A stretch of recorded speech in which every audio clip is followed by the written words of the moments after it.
At 4 a.m., I was about to leave for the airport when my late wife's lawyer pounded on my door. His face was white.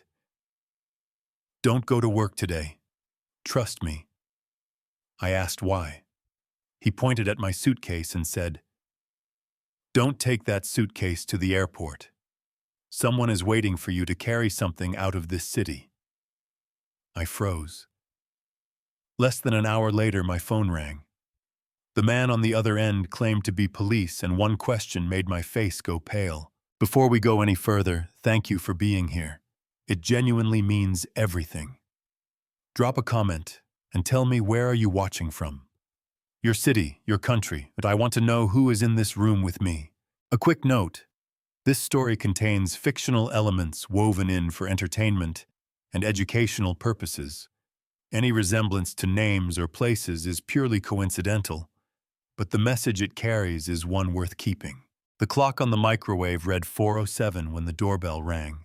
I was standing in front of the hallway mirror, adjusting the collar of my navy blazer, when the sound cut through the stillness of the house like something breaking. Not a polite press of the button. A series of rapid, urgent rings, one after another, the kind that does not wait for an answer. I set down my coffee mug on the entryway table. The coffee was still hot. I had made it 12 minutes ago, right after I finished loading the last folder into my carry-on, a dark navy roller bag with a scuff mark on the bottom right corner that I had been meaning to repair for 2 years. My flight to Washington, D.C., American Airlines 1147, departed O'Hare at 6:15. I had been early as always. Raymond Oakes did not miss flights. I opened the door. The man standing on my porch was drenched in the kind of cold October fog that settles over Naperville before sunrise, the kind that soaks through wool and collar and skin. He was in his early 60s, a few years older than me, with silver hair flattened against his forehead and a dark overcoat that had clearly been thrown on without thought. His leather briefcase hung from one hand, and his other hand was already reaching past me toward the inside of the house. I had never seen this man before in my life. "Raymond Oakes," he said. Not a question. His voice was the voice of someone who had rehearsed this moment many times and was now simply executing it. I stepped back instinctively, one hand moving to the edge of the door. "Who are you?" "Gerald Finch." He walked past me into the entryway without waiting for an invitation. His wet shoes leaving dark prints on the hardwood floor Margaret had refinished the summer before she got sick. He set his briefcase on the entryway table right next to my coffee. "I am an attorney. I was your wife's attorney, and you need to close that door right now." My hand tightened on the doorframe. The fog outside was thick enough to swallow the street lights whole, and Elmwood Drive was completely still. Not a single car, not a single porch light, just the cold and the dark and this man in my entryway who had just told me he was Margaret's attorney. I closed the door. "Margaret never mentioned you," I said. My voice came out steadier than I felt. Gerald was already opening his briefcase on the table, his movements precise and unhurried, the movements of a man who had spent 40 years in rooms where panic was a liability. "She was not supposed to," he said. That was the arrangement. He pulled out a manila envelope thick with photographs and laid it flat between us. "Before I explain anything else, I need you to look at these." I looked. 11 photographs, printed on standard copy paper, slightly grainy the way surveillance images always are when the lighting is poor. The timestamp in the corner of each image read Sunday, October 6th, 2024, between 11:14 and 11:18 at night. The location, based on the concrete pillars and the low ceiling, was a parking garage. Underground level by the look of it, and standing in the center of every single photograph under the pale yellow glow of a sodium lamp was my son-in-law, Preston Caulfield. He was wearing the navy blazer he had worn to Vivian's birthday dinner 3 weeks ago. I recognized it by the small silver pin on the left lapel, the one Vivian had given him for their 2nd anniversary. He was handing something to another man, someone whose face was entirely obscured by a low-pulled baseball cap. 2 hard drives, black and rectangular, exchanging hands in the space of 4 minutes and 17 seconds. My stomach dropped so fast I had to press my fingertips into the edge of the table to steady myself. "That is Navy Pier," I said. My voice had gone thin. "That is the underground parking structure at Navy Pier." "Level B3, Gerald confirmed. "Last Sunday night. The man receiving the drives has been identified by my investigator as Fletcher Vane, a data broker with known ties to Nexogen Corporation, a biotech firm based in Boston." He paused. "You know that name." I knew that name. My jaw tightened. "How long have you had these?" "Since Monday morning." He looked at me directly for the first time. His eyes were dark gray and extraordinarily still, the eyes of someone who had learned a long time ago how to hold difficult things without flinching. I came the moment I confirmed what they meant. I pushed back from the table. My legs felt wrong, like the floor had shifted slightly beneath me without making a sound. I walked to the kitchen window and stood there with my back to him, staring out at the fog pressing against the glass. 6 years. Preston and Vivian had been married for 6 years. I had sat across from that man at Thanksgiving. I had shaken his hand at the wedding. I had believed completely and without question that he loved my daughter. "What does this have to do with my flight?" I asked. I could hear how tight my own voice had become, how carefully I was holding it together. Gerald's answer came without hesitation. "Do not get on that plane, Raymond. The carry-on sitting in your entryway right now does not contain your conference materials." He let the words settle before he continued. "It contains evidence designed to convict you of stealing classified research data worth $847 million. Preston planted a transmission device in the lining of your bag. The moment you walk through the security scanner at Terminal 3, that device will automatically send 2.3 terabytes of encrypted research files to Nexogen Corporation's servers. Federal agents are already waiting at Gate B12. A reporter from WGN News was tipped off last night. By 6:30 this morning, your name and face would be on every screen in this city." The fog outside had not moved. The street was still empty. My coffee was getting cold on the entryway table. I turned around slowly. My hands, I noticed, had begun to shake. "He has been planning this for years," I said. It was not a question. The precision of it, the flight, the device, the agents, the reporter. It was not something a person built in a week or a month. This was architecture. This was something someone had drawn up and revised and perfected over a very long time. Gerald reached into his briefcase a second time and produced a smaller envelope, pale yellow, sealed with red wax. The wax was unbroken. The name written on the front in handwriting I would have recognized in complete darkness, in the middle of any dream, in any room on earth, was mine. "Raymond, only when it is time." My throat closed. I knew that handwriting. I had watched those letters form 10,000 times on grocery lists and birthday cards and the yellow sticky notes she used to press into my coat pocket on cold mornings. On the last letter she ever wrote me, folded on the nightstand in the hospital room, where I held her hand until she stopped breathing. "Margaret." Gerald's voice came from somewhere far away. "She gave that to me back in 2004, when she first understood the threat was real. She told me to deliver it only if someone came looking for the research." He paused. "Someone has." The envelope felt lighter than I expected. I do not know what I had imagined, 20 years of waiting, sealed into paper and wax, but I had expected weight. Instead, it sat in my palm like an ordinary thing, like a birthday card or a utility bill, and that ordinariness made something in my chest pull tight in a way I could not immediately name. I set it down on the kitchen table, not because I did not want to open it, because I was not ready and I needed 30 more seconds to be a person who could do this without his hands shaking worse than they already were. "Walk me through it," I said to Gerald. "The device, how does it work?" Gerald pulled out the chair across from me and sat down, placing his briefcase flat on his knees. Up close in the kitchen light, I could see how tired he was. The lines around his eyes were deep, and there was a tightness at the corners of his mouth that told me he had not slept.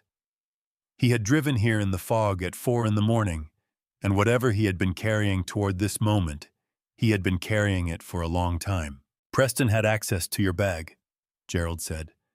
"Based on what my investigator found, the most likely opportunity was 3 weeks ago, the evening you left your carry-on in the front hallway when you came to dinner at their place. Vivian mentioned you forgot your reading glasses in the car and went back for them. That gave him roughly 4 minutes alone with the bag. 4 minutes. The same amount of time the photographs showed him standing in that parking garage with Fletcher Vane." My jaw tightened until I could feel it in my temples. "The device itself," Gerald continued, "is a micro-transmission unit about the size of a thick coin sewn into the interior lining near the bottom of the bag. It runs on a compressed battery with a 6-hour charge. It does not activate on its own. It activates in response to the specific electromagnetic frequency emitted by the security scanners at airport checkpoints." He paused to let that settle. "The moment you carried that bag through the scanner at Terminal 3, it would have automatically broadcast 2.3 terabytes of encrypted research files to a receiving server registered to a shell company connected to Nexogen Corporation in Boston." I pressed my fingers flat against the kitchen table. The wood was cool and solid and real, and I needed something real right now. 2.3 terabytes, I said. That is the entire Oaks Initiative archive. Every file, every sample record, every result. Gerald's voice did not change in pitch or pace. He delivered terrible information, the way surgeons deliver diagnoses, with the steadiness of someone who understands that falling apart helps no one. Federal agents from the Chicago field office have been positioned at Gate B12 since midnight. They received an anonymous tip last Sunday evening, 48 hours after the Navy Pier exchange, accompanied by what appeared to be documentary evidence of your intent to transfer classified biological research data to a foreign-affiliated corporation. The word anonymous landed in my stomach like a stone. "Preston filed the tip himself," I said. "Through 3 intermediary contacts, yes. The paper trail is designed to be untraceable at first look." Gerald reached into his briefcase and withdrew a second document, a single sheet, and slid it across the table. He also filed this with the Cook County Circuit Court 4 days ago. I picked it up. The letterhead was from a law firm I did not recognize. The language was formal and precise, the kind of language that takes years to learn how to weaponize. It described Raymond Oaks, 60 years of age, retired research scientist, as exhibiting, and I read this 3 times before I believed it. Quote, "significant cognitive decline, disorientation, and an escalating pattern of erratic behavior consistent with early-stage dementia," end quote. It requested a court-ordered psychological evaluation, and pending the outcome, the appointment of a legal guardian to manage his affairs and assets. My hands stopped shaking. They went completely still instead, which was somehow worse. "He built a second trap," I said. My voice came out very quiet. "In case I missed the flight. If you had somehow been alerted to the device and avoided the airport, this filing would have given him a legal mechanism to have you declared incompetent. With guardianship, he would have had full access to your financial accounts, your property, and any research materials still in your possession." Gerald folded his hands on top of his briefcase. "He is thorough, Raymond. I want you to understand that before we go any further. This is not improvisation. He has been building this for years." A sound escaped my throat that was not quite a laugh and not quite a sob. Something in between, something I had no name for. I pushed back from the table and stood up, walking to the window again, because I needed to move, because staying still felt like drowning. Outside, Naperville was still dark. Elmwood Drive, the street where Vivian had learned to ride a bicycle, where Margaret had planted roses along the front walk every spring, where I had lived for 32 years, believing myself to be a man with a quiet and predictable life, sat wrapped in fog and silence. "He was in our home," I said, "at our dinner table. He held Vivian's hand when she cried at her mother's memorial last year." My throat tightened until the words came out rough and broken at the edges. He sat there and looked me in the eye, and I never once. I stopped, pressed my fist against the windowsill. Gerald did not rush me. He did not offer comfort. He simply waited, and in that waiting, there was a kind of respect that I found strangely easier to bear than sympathy would have been. "There is a reporter," Gerald said after a moment.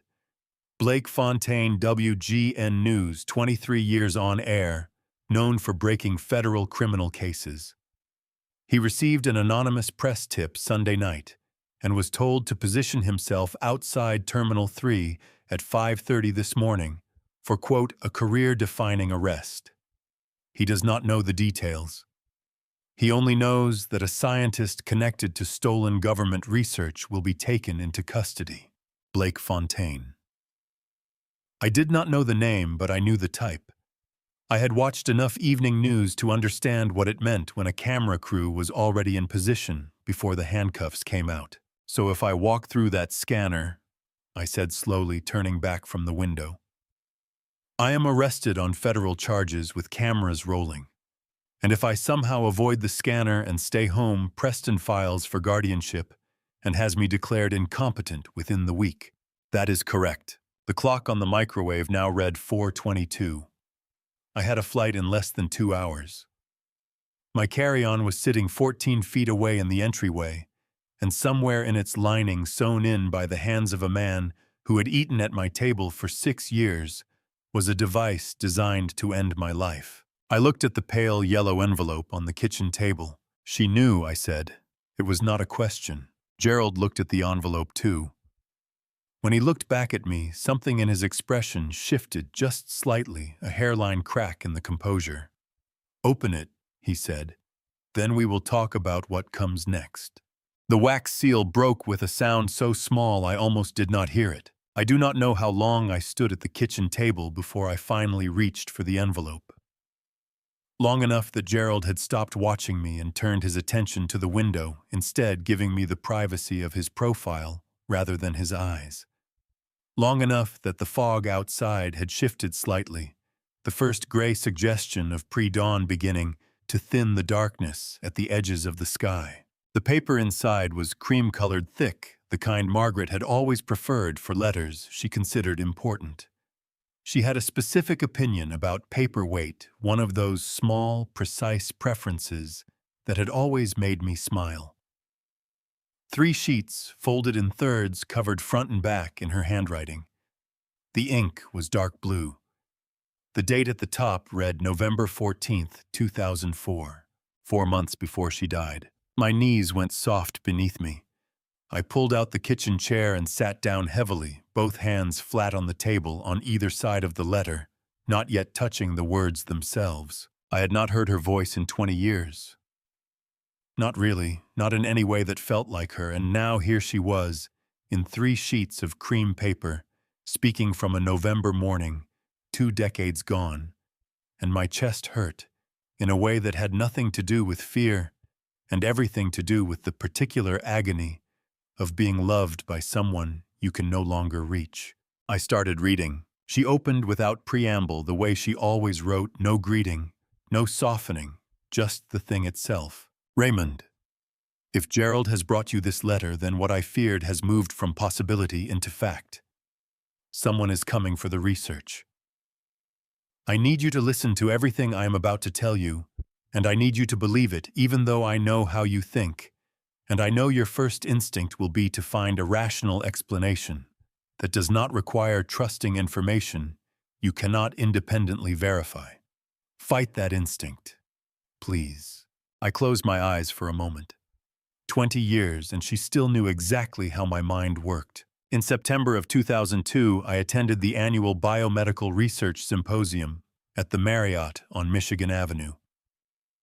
You were in Seattle that week for the Northwestern Conference. A young man introduced himself to me at the reception on the second evening. His name was Preston Caulfield. He could not have been more than 16, dressed far too well for his age, and he knew things no teenager should have known. He knew your name. He knew the name of the project. He knew that Vivian had been sick in 2000 and that she had recovered in ways the hospital records could not fully explain. My breath left my body in one long, unsteady exhale. I kept reading. I did not let him know that I understood the significance of what he was telling me. I smiled and said very little and shook his hand at the end of the evening. Then I spent the next 2 years finding out exactly who he was. I found out that his doctoral fellowship at Johns Hopkins was funded through a private research endowment with no public record of its donors. I found out that the endowment was connected through 4 layers of corporate structure to a biotech firm in Boston called Nexogen Corporation. I found out that Preston Caulfield did not stumble into our orbit by accident. He was directed toward us. He was built for this specific purpose, Raymond, and that purpose is our daughter. My hand came up and pressed hard against my mouth. Not to stop words. There were no words. Just the pressure of it, the physical need to hold something in. Gerald from across the kitchen said nothing. He had heard the change in my breathing. He did not move. I have not told you any of this because I did not yet have enough to take to anyone who could act on it. What I have is inference and pattern, not proof. By the time I have proof, I suspect I will no longer be well enough to fight. So I am leaving what I know to Gerald, and I am trusting Gerald to know when the moment has come. There is one more thing, and this is the most important part of this letter. I paused on that line, took a breath, kept reading. The data in the Shawnee archive is not what anyone searching for it believes it to be. 3 years ago, I asked Elaine Corby for help. I told her everything. Elaine redesigned the archive's authentication system so that any attempt to copy the files without your specific decryption key will return a complete and convincing set of fabricated data. The copy will look real for approximately 72 hours before the internal verification protocols collapse and the forgery becomes apparent. Anyone who walks away with what they think is the archive will have nothing of value. Only you can unlock what is real. I set the letter down on the table. My hands were shaking again badly this time, badly enough that the paper trembled visibly between my fingers before I laid it flat. The kitchen felt very bright suddenly. The overhead light too sharp, the edges of everything too defined the way the world looks sometimes when the mind is trying to process something too large for the moment. Margaret had done this. Sick, exhausted in the middle of chemotherapy that was taking more from her each week than it was giving back, she had reached out to Elaine. Corby engineered a protection system for data she had never been supposed to know about, sealed the evidence in an envelope, handed it to a lawyer she had hired without telling me, and trusted that the chain of custody she had built would hold for however many years it needed to hold, all without saying a single word to me. She did not tell me, I said. My voice cracked on the last word, split cleanly down the middle. She was dying, and she was doing all of this, and she did not tell me. Gerald turned from the window. When he spoke, his voice was quieter than it had been all morning. She said you would not have let her carry it alone if you had known. She said you would have tried to fix it yourself, and that the fixing would have made it worse. He paused. She said the only way to protect you both was to let you believe you were protecting her. The sob came up without warning. Not a quiet thing. It tore out of my chest like something that had been locked in a very small space for a very long time, and I turned my face away from Gerald, because some grief is not meant to be witnessed, and some things a man needs to feel without an audience. When I finally lifted my head, my eyes were burning, and my throat felt scraped raw, and the kitchen clock read 4:41. There were still 2 more sheets of the letter I had not read. At the bottom of the second page, in slightly smaller handwriting, as though she had run low on space and was trying to fit everything, and Margaret had written one final line that I read 4 times before I could speak again. The research in that archive is not just data, Raymond. It is proof that Vivian is extraordinary, not because of what was done to her, but because of who she already was. They will try to make her into a resource. You and I both know she is a person. Do not let them forget that. And do not let yourself forget it either. I folded the letter carefully along its original creases and held it in both hands. There is a place in Shawnee, I said. My voice was steadier now, worn smooth by what had just moved through it. Margaret built something there. I never asked enough questions about it. I know, Gerald said. I helped her set up the property trust. That is where we need to go. I looked at the clock. 4:43. Outside, the first pale light was beginning to separate the sky from the tree line. Then we need to leave now, I said. We were 20 minutes outside of Naperville when Gerald finally asked the question I had known was coming since the moment he walked through my door. Tell me about the Oaks Initiative. Outside the passenger window, Illinois in October looked like the end of something. The corn had been harvested weeks ago, and the fields on either side of Route 30 stretched flat and pale under a sky that had not yet decided what color it wanted to be. Gerald drove the way he did everything else steadily, without unnecessary movement, both hands on the wheel of his dark gray Chevrolet Suburban. I had been staring at those empty fields for several miles, watching the fence posts tick past, like a metronome trying to find the beginning of a story I had spent 23 years not telling. It started in 1998, I said. I was leading a research team at Northwestern. Molecular biology specifically focused on what we called adaptive immune expression. The question of whether the human immune system could, under specific conditions of extreme stress, reorganize itself at the genetic level in ways that were heritable and functionally superior to the baseline. I paused. Most of my colleagues thought the hypothesis was unprovable. I thought they were not looking at the right subjects. Gerald did not respond. He simply listened in the particular way of someone who has spent a career understanding that the most useful thing an attorney can do in certain moments is stay completely quiet. The project was funded through a combination of a private endowment from the Hargrove Foundation and a partial grant from the National Institutes of Health. I continued. The NIH portion covered roughly 30% of our operating costs. The rest came from private sources. That distinction matters because it meant the data we generated was not automatically the property of the federal government, though the government certainly believed otherwise when it became relevant. I watched a water tower pass on the right. The name of a town I did not recognize painted on its side in blue letters. In August of 2000, Vivian was involved in a car accident on Maple Avenue 3 blocks from her school. A driver ran a red light. The impact was severe enough that the paramedics who responded documented significant traumatic brain injury. The neurologist at Northwestern Memorial used the word catastrophic in his initial assessment. My voice went flat on that word, the way it always did when I returned to that day. Not because the emotion had faded, because some things the body learns to protect itself from by making the voice go very still. She was in the intensive care unit for 11 days. Gerald's grip on the steering wheel did not change. He kept his eyes on the road. On the 12th day, she woke up, I said.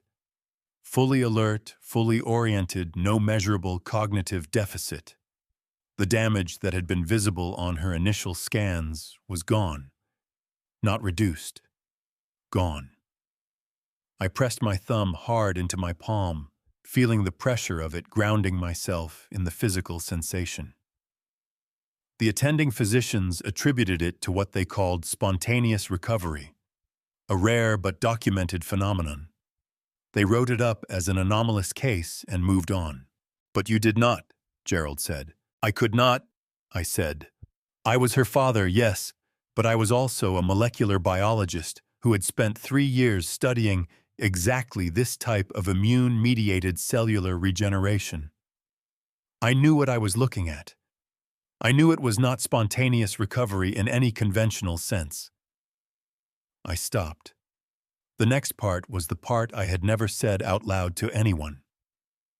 I called Elaine Corby.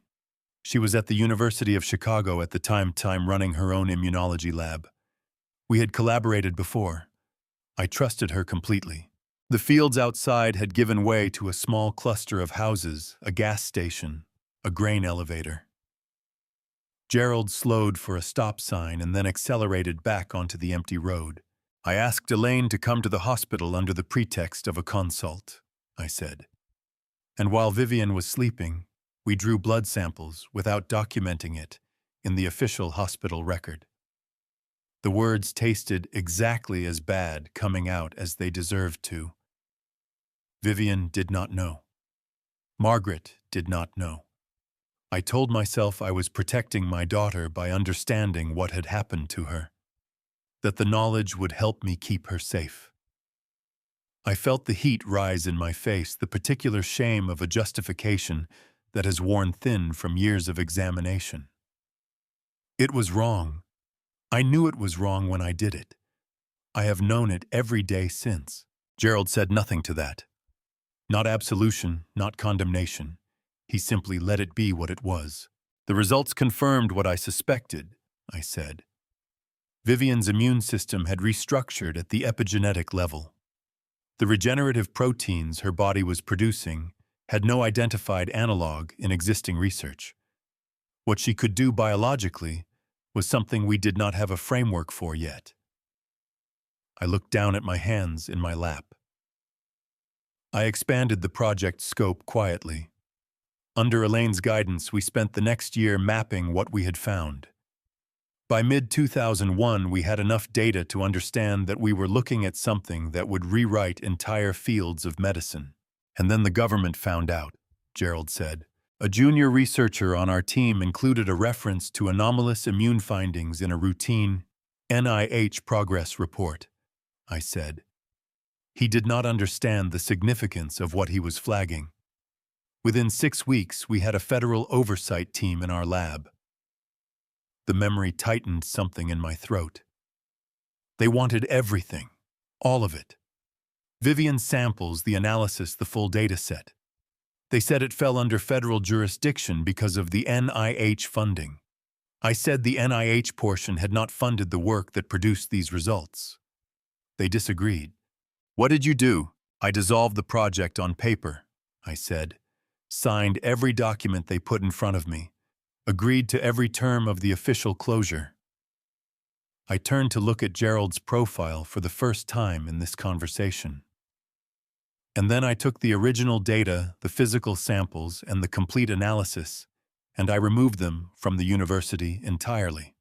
Everything they received was a sanitized version of secondary findings. Nothing that would lead them anywhere useful. Gerald was quiet for a long moment. The road ahead was empty and straight, cutting through the flat October landscape toward a horizon that seemed to recede no matter how far we drove. You hit it in Shawnee, he said. Margaret hit it in Shawnee, I corrected. I told her I needed a place to store research materials that could not be associated with the university. She found the property, set up the trust, arranged everything. I felt the familiar weight of that settle back onto my shoulders, heavy and specific. I thought she was doing me a favor. I did not understand that she already knew why it truly needed to be hidden. Gerald took the on-ramp for Interstate 57 heading south without consulting a map or a phone. He had driven this route before. How much further, I asked. 3 hours, give or take, he said. We will be there before 9. I turned back to the window. The sky had made its decision and gone gray, the flat, colorless gray of an Illinois morning that had not made up its mind about rain. Somewhere behind us, Blake Fontaine was standing in front of Terminal 3 at O'Hare with a camera crew waiting for an arrest that was not going to happen. And somewhere ahead of us, in a forest in the southern part of this state, my wife had built something I had never fully understood. I was starting to. The highway was empty at that hour. The kind of empty that makes you feel like the rest of the world has already decided something you haven't been told yet. Gerald drove. I sat in the passenger seat with my hands flat on my thighs, watching the orange glow of suburban streetlights blur past the window and gradually give way to the flat black of open farmland. Neither of us spoke for the first several miles. There was nothing left to say about Margaret's letter, not yet. Some things need to settle before you can talk about them the way they deserve. It was Gerald who finally broke it somewhere past the interchange at Interstate 55, the engine humming low beneath us. She wrote it in November of 2004. He said. She called me 2 days before, asked if I still had the sealed envelope from 2 years prior. I told her I did. She said, "Good. Add this one inside. Same instructions." I turned to look at him. In the pale dashboard light, his face was lined and tired, but steady in the way that older men who have carried difficult things for a long time learn to be steady. "She never told you what was in it," I said. "No, and I didn't ask." He exhaled slowly. That was the agreement. I looked back at the road. The agreement. Margaret had spent years constructing a system of careful silences. What to tell me, what to tell Gerald, what to tell no one. She had understood something about Preston Caulfield long before I was willing to see it. Long before Vivian married him in the spring of 2016, Margaret had already begun preparing for the possibility that he would one day become dangerous. The thought sat in my chest like a stone. My phone buzzed on the center console. I reached for it without thinking. The screen showed a missed call from 40 minutes ago, Vivian. No voicemail. My hand tightened around the phone. "She called," I said. Gerald glanced at the screen. "Don't call back. Not yet." "Gerald, if Preston is monitoring her phone, a return call from you at 5 in the morning confirms you didn't board that flight." His voice was firm, not unkind. "Give it another hour. Once we're past Springfield, the cell towers are different, harder to triangulate." I hated that he was right. I set the phone face down and pressed 2 fingers to my temple, pushing back the beginning of a headache that had been threatening since Gerald knocked on my door. Vivienne. 34 years old, living in a Streeterville high-rise with a man who had been using her medical history as a financial instrument. The image of her face came to me the way it always did in difficult moments. Not as she was now, but as she had been at 10 years old, in the hospital bed, her small hands wrapped around the guardrail, asking me when she could go home. She had been so calm. That was what undid me most, even then. Her extraordinary calm. I had told myself it was her nature, her mother's gift to her. I had never let myself consider that it might be something more. Gerald's phone rang through the car speakers. The screen read Nora. He answered immediately. "I'm driving." "I know." Nora Finch's voice was low and careful. Gerald's wife of 31 years, a woman who had long ago learned that her husband's late-night calls meant something real was happening. "The news ran a segment 20 minutes ago. Federal investigation into a biotech company called Nexogen Corporation, headquartered in Boston. They're calling it a potential securities fraud case." Gerald and I exchanged a look. "Securities fraud," he said slowly. "That's what they're calling it publicly," Nora said. "But the reporter, a man named Blake Fontaine from WGN, he mentioned a Chicago connection. Said a source inside the FBI field office confirmed an Illinois resident is a person of interest." My stomach dropped 4 floors. "They're already moving the narrative," Gerald said, almost to himself. "Gerald," Nora's voice tightened. "Be careful, both of you." "We will." He ended the call.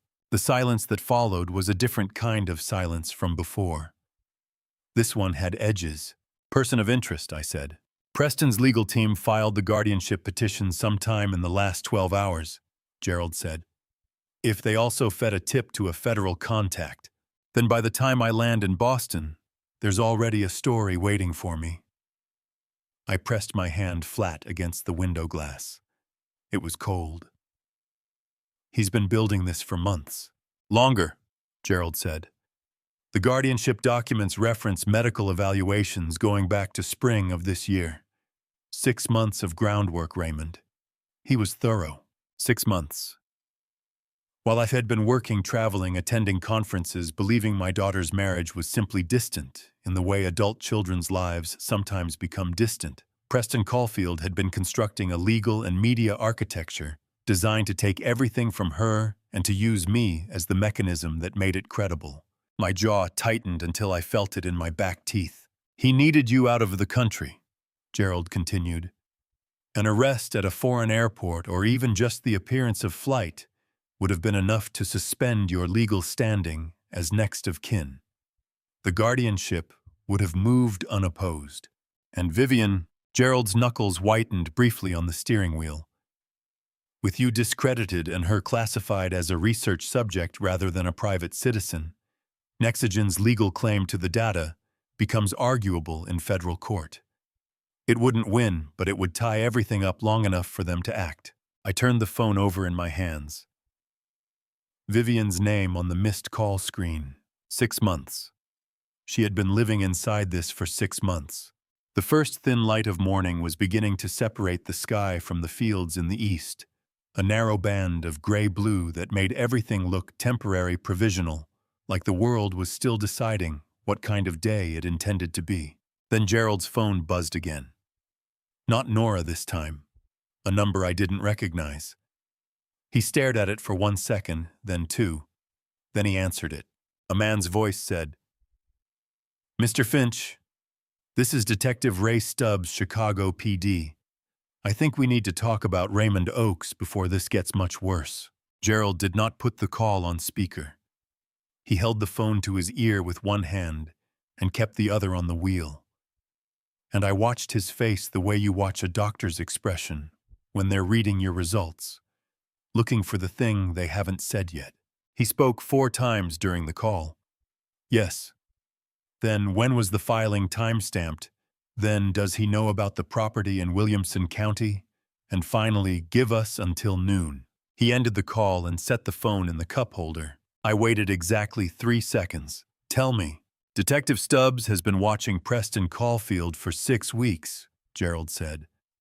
Not because of us, because of a separate complaint a former Nexagen contractor filed a whistleblower claim with the Illinois Attorney General's office in August. Stubbs was assigned to the financial thread. He found Preston's name in the contractor's records. Then he's already building a case. He was. Until last night when someone inside the Cook County Clerk's office flagged the guardianship petition and called a contact at the FBI field office. Stubbs got pushed to the side. Federal jurisdiction, they told him. Gerald's mouth tightened at the corner. He doesn't like being pushed to the side. So he called you. He called me because your name appeared in the petition as the subject of the competency filing, and my name appeared as the attorney associated with Margaret's estate. He wanted to know if we were aware of what had been submitted. Gerald finally looked at me. He also said, and I want you to hear this carefully, that the federal agents assigned to this case received their briefing from a source inside Nexagen's legal team, not from an independent investigation. From Nexagen. The farmland outside had been replaced by something older and quieter. The highway narrowing the tree lines, thickening the light going green and diffuse as southern Illinois gradually became itself. I had not been to this part of the state in more than 20 years, and the landscape was doing something to me that I hadn't prepared for. It was pressing memory up through the present, the way water presses up through cracked pavement. Stubbs is giving us until noon, I said. He's giving us until noon before he's obligated to report that he made contact. Gerald turned off the main road onto a 2-lane route marked with a brown recreational area sign. After that, he says it's out of his hands. And does he know about the cabin? No, I was careful not to confirm it. We drove another 40 minutes without speaking. The road climbed slightly, the oaks closing in on both sides, their leaves just beginning to turn that particular October gold that makes everything look like it's being preserved rather than dying. I pressed my hand against the cold glass again, and thought about Margaret driving this same road in 2004, alone carrying things she needed to hide from me in order to protect me. I thought about what that kind of love costs a person, the daily weight of it. My throat closed without warning. I pressed my fist briefly to my mouth, breathed through my nose, and let it pass. Gerald turned onto an unpaved track barely wide enough for the car, the tires crunching over gravel and fallen leaves, and after a quarter-mile the trees opened up and the cabin appeared. It was smaller than I remembered, low and dark-timbered, set back against a limestone shelf, with a rusted weather vane on the roof that had frozen pointing southwest sometime in the last 2 decades. Margaret's family had owned this property since the 1980s, 4 acres in Williamson County, 14 miles outside Harrisburg, the deed registered under her maiden name, Oakes being her married name. Preston would have needed to run a thorough title search under her birth name to find it. We had, for the moment, the advantage of obscurity. Gerald killed the engine. Neither of us moved immediately. There is a particular stillness to arriving at a place that holds grief for you the way your body knows, before your mind does, that something in here is going to cost you something. I got out of the car. The air smelled of cedar and wet limestone, and the faint sweetness of decomposing leaves. My breath fogged in front of me. I found the key where Margaret's letter had said it would be inside a rusted tobacco tin wedged behind the second porch post, from the left wrapped in an oilcloth that had kept it dry for God knows how long. The lock turned. Inside the cabin was dim and cool, the windows shuttered. Dust on every surface, but the structure was sound. Margaret had arranged for a property management company in Harrisburg to handle basic maintenance roof pipes foundation. Anonymous billing through a trust account Gerald had administered. She had thought of everything. I found the cellar door in the kitchen floor, beneath the rag rug, exactly where her letter had described. The latch was a simple barrel bolt. I pulled it open and Gerald shone his phone light down the stairs. The room below was approximately 15 by 12 feet. The walls were poured concrete. A dehumidifier newer than the rest of the cabin, replaced within the last 3 years, according to the service sticker, hummed faintly in the corner. Metal shelving units ran along 2 walls, each shelf labeled in Margaret's handwriting, with a year range and a project designation. Binders. Hard drives in sealed static-proof bags. A fireproof filing cabinet. And on a small table in the center of the room, a laptop computer. Plugged in. A small green charging light blinking steadily as if it had been waiting. A strip of masking tape across the lid. Margaret's handwriting in black marker. Raymond watched this first. My hand reached for it and then stopped hovering an inch above the lid. 20 years of not knowing exactly what she had known. 20 years of trusting the silence she had built around us without ever asking what it contained. And now here it was, whatever she had needed to say, but could not say while she was alive, compressed into a single laptop in a room that smelled of concrete and cedar and time. Gerald stepped up beside me. He said nothing. He didn't need to. I lifted the lid. The screen did not load slowly. It came on all at once, a clean white rectangle filling the dim cellar with cold light. And then her face appeared. And every carefully maintained thing inside me came undone in an instant. She was younger than I last remembered her. 58, perhaps 59. Her dark hair still mostly dark, her reading glasses pushed up on her head the way she always wore them when she was thinking. She was sitting at a desk I did not recognize, not our kitchen, not her study at home, somewhere neutral. A bare wall behind her, a single lamp to her left, casting warm light across her face. She looked directly into the camera. "Raymond," she said, "if you're watching this, then Gerald did his job. And I'm glad. I need you to listen carefully, because what I'm about to tell you took me a long time to understand, and I need you to understand it too." Her voice. I had forgotten the specific quality of it, the way it carried patience and precision, in equal measure the way she could make even difficult things sound like something you could hold in two hands and examine. I pressed my back against the cold concrete wall. My legs had stopped cooperating with the rest of me. Beside me, Gerald stood with his arms folded across his chest, his eyes fixed on the screen. His jaw was working slightly the way it did when he was holding something in. Margaret leaned forward slightly. "I need to start with Dr. Elaine Corby." I straightened. "Elaine came to me in the spring of 2003. Margaret continued. "Not to you, Raymond. To me. She said she had spent 2 years trying to find a way to tell you directly, and each time she lost her nerve. So she came to me instead." Margaret's expression shifted, not quite sadness, something more like the look of a person who has long since made peace with a painful fact. "She told me that what you and she found in Vivian's tissue samples in 2000 was not an anomaly. It was a blueprint.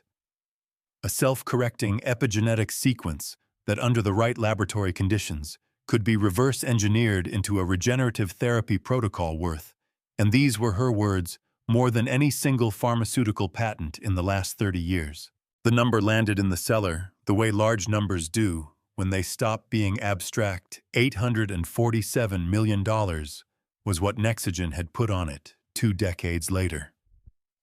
But in 2003, before the industry had fully understood what it was looking at, it had been valued at something closer to 300 million, still enough to make dangerous people move. "Elaine told me she had been approached," Margaret said. "A consultant from a firm she didn't recognize at the time. He asked questions about the Oaks initiative that no one outside the project should have been able to ask. She gave him nothing. But she was frightened.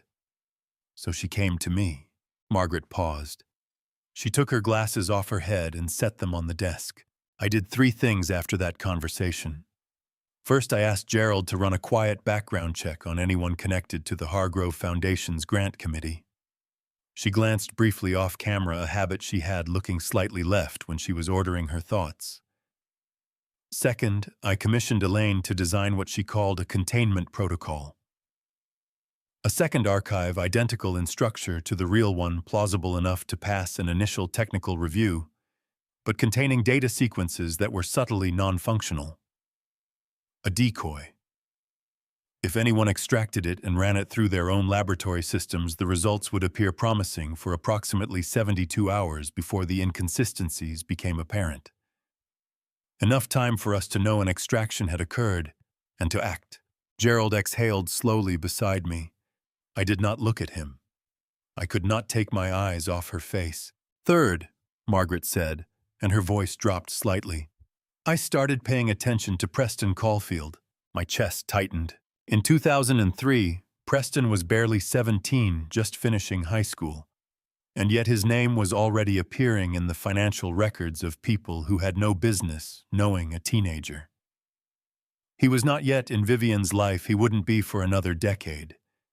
But his name appeared in Gerald's background search connected to the Hargrove Foundation through a consulting subsidiary based in Delaware.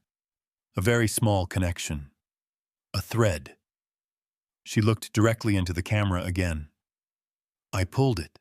What followed was 8 minutes of Margaret explaining in the careful and methodical way she had explained everything in her life, exactly what she had found. Preston's academic history, a doctorate in molecular economics from Georgetown, an obscure discipline that sits at the intersection of biological research and financial valuation. His early career consulting for pharmaceutical firms seeking acquisition targets. His connection to Nexogen Corporation, which at that point was still a mid-sized biotech operating out of Boston, hungry for a proprietary breakthrough that would move it into the first tier. And then in 2013, his arrival in Chicago. "I don't believe it was a coincidence," Margaret said. "I believe he found Vivian because he was looking for her. Because somewhere in the records he had accessed, and I don't know how he accessed them, but someone with resources finds a way. Her name was connected to the Oaks initiative." Her hands were flat on the desk, now very still. He is patient, Raymond. That is the thing you need to understand about him. He is extraordinarily patient, and he has been building toward this for a very long time. The video ran another 2 minutes.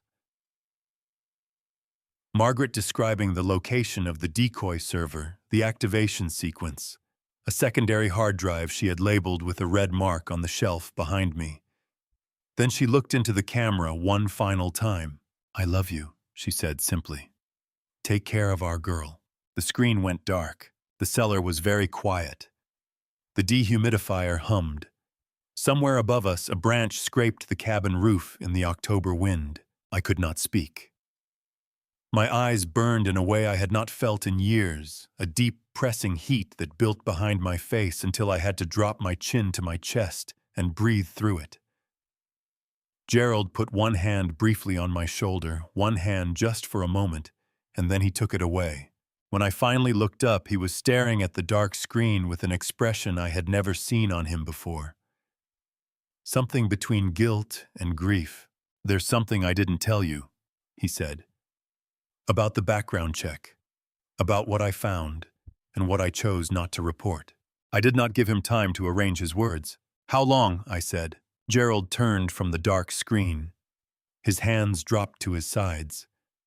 He did not reach for composure the way most people do when they are caught. He simply stood there and let the weight of it settle on him, and somehow that was worse than any excuse would have been. "I found the Delaware subsidiary in 2003, he said. "When Margaret asked me to run the background check on the Hargrove Foundation's grant committee, Preston's name appeared in the corporate filing as a junior consultant. He was barely 17 at the time, which was precisely what made it so difficult to treat as an actionable threat. The connection to Nexogen wasn't direct. It was two entities removed a layered structure. I flagged it in my notes." He stopped. "I didn't put it in my report to Margaret." The room felt smaller than it had 60 seconds ago.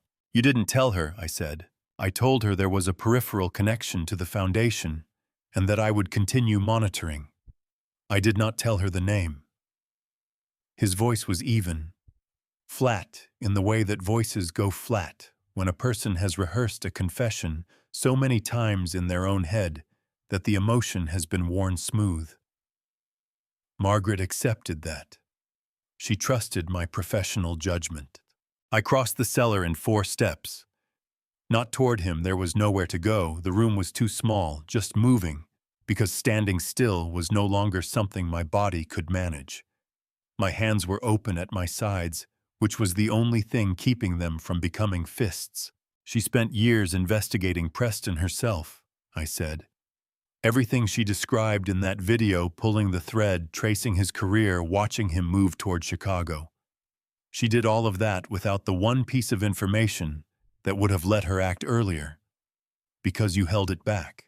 Gerald did not flinch. "Yes. Why?" The single syllable sat in the air between us. Gerald looked at it for a moment before he answered.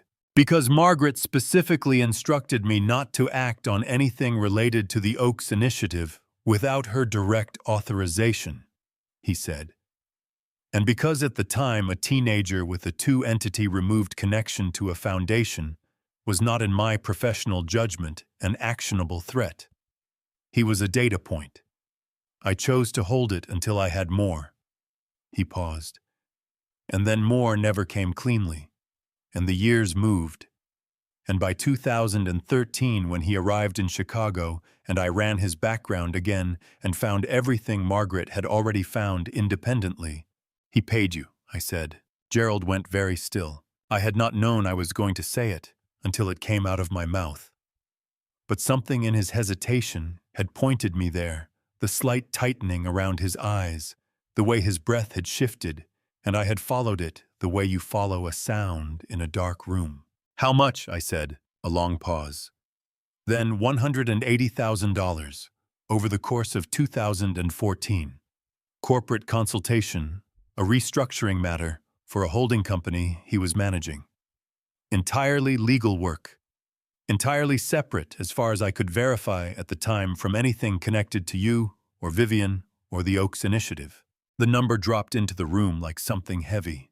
You did legal work for the man who was planning to steal my daughter's genetic data, I said, while serving as the executor of my wife's estate. Yes. Gerald's voice did not break, but something behind it shifted a pressure like a wall that has been holding water for a very long time. And I have had to live with that every day since I understood what he was. The work was finished before I made the connection. By the time I put the full picture together in 2015, the fees had been paid, the matter was closed, and Preston was already established in Vivian's life. You could have told me. Margaret asked me not to act without her authorization. He met my eyes. She was still alive in 2015, Raymond. I went to her. I told her everything, the fee, the corporate work, the conflict. She heard it all. She told me to document it, keep it sealed, and say nothing to you until it became necessary. His voice tightened slightly. She said you would try to end Vivian's relationship with Preston immediately, without enough evidence to do it cleanly, and that would only drive him underground and make him more dangerous. I stood very still. She had been right. That was the thing I could not argue with, standing in this concrete room, with the smell of cedar and time pressing in from every direction. Margaret had been right.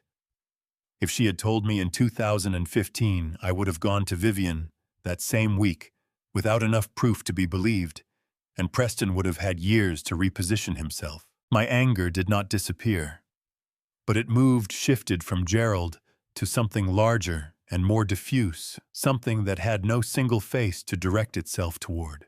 The 180,000, I said finally. Do you still have records of it? Every invoice, every transfer, documented and sealed in my office safe. He straightened slightly.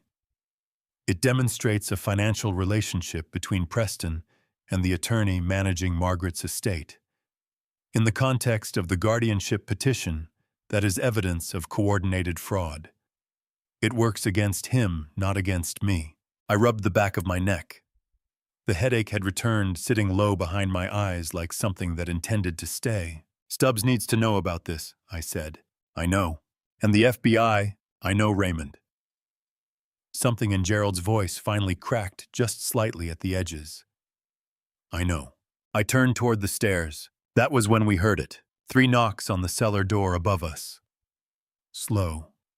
Deliberate. 1, then a pause, then 2 more, a rhythm that was unmistakably intentional, not the random settling of an old cabin. Gerald and I both looked up at the same moment. Then a voice came through the wood. Young and clear and completely familiar. The voice of the person I had been terrified to call since 5 in the morning. Dad. A breath. It's me, don't be afraid. We are right in the middle of this now. And I promise you, what comes through that cabin door next will change everything you thought you understood about this family story. But before I go any further, type "still here" in the comments so I know you are with me. Every single comment means the world. A gentle reminder. This story contains some fictional elements built for entertainment and meaningful reflection. If that is not something you wish to continue with, this is a perfectly good place to step away and find something that suits you better. I took the stairs faster than my knees had any right to allow. The cellar door swung open before I reached the top step, and the gray October light came flooding down, and Vivian was standing in the kitchen doorway with her coat still on and her hair pulled back, and an expression on her face that I had last seen on her mother. That particular combination of relief and resolve that looks almost like calm until you get close enough to see what it is actually costing. I crossed the kitchen in 3 steps and pulled her into my arms without a word. She made a sound against my shoulder. Not quite a sob, something smaller and more compressed, as though she had been holding it at a specific pressure for a very long time, and my arms had changed the conditions just enough to let a fraction of it out. Her hands gripped the back of my jacket. I could feel her shaking just slightly, in the way that people shake when they have stopped shaking deliberately and finally allowed their body to tell the truth. I pressed my hand to the back of her head. "I've got you," I said. It was the only thing I could find. She pulled back first. Her eyes were wet, but her jaw was set, and she wiped her face with the back of her wrist, in a single, quick motion, her mother's gesture so precisely, her mother's gesture, that something in my chest lurched sideways. "I tried to call you," she said. "I know. I couldn't call back. We were being careful. I know you were." She glanced past me to where Gerald had come up the stairs behind me and now stood in the kitchen doorway, his arms folded, his expression carefully neutral. Something passed between them, not warmth exactly, but the look of two people who have been in careful contact with each other without my knowledge. I looked at Gerald. "How long?" I said. "I seem to be asking that question a great deal this morning." 3 weeks, Gerald said. She contacted my office. I advised her on how to document what she had found without compromising its admissibility. I turned back to Vivian.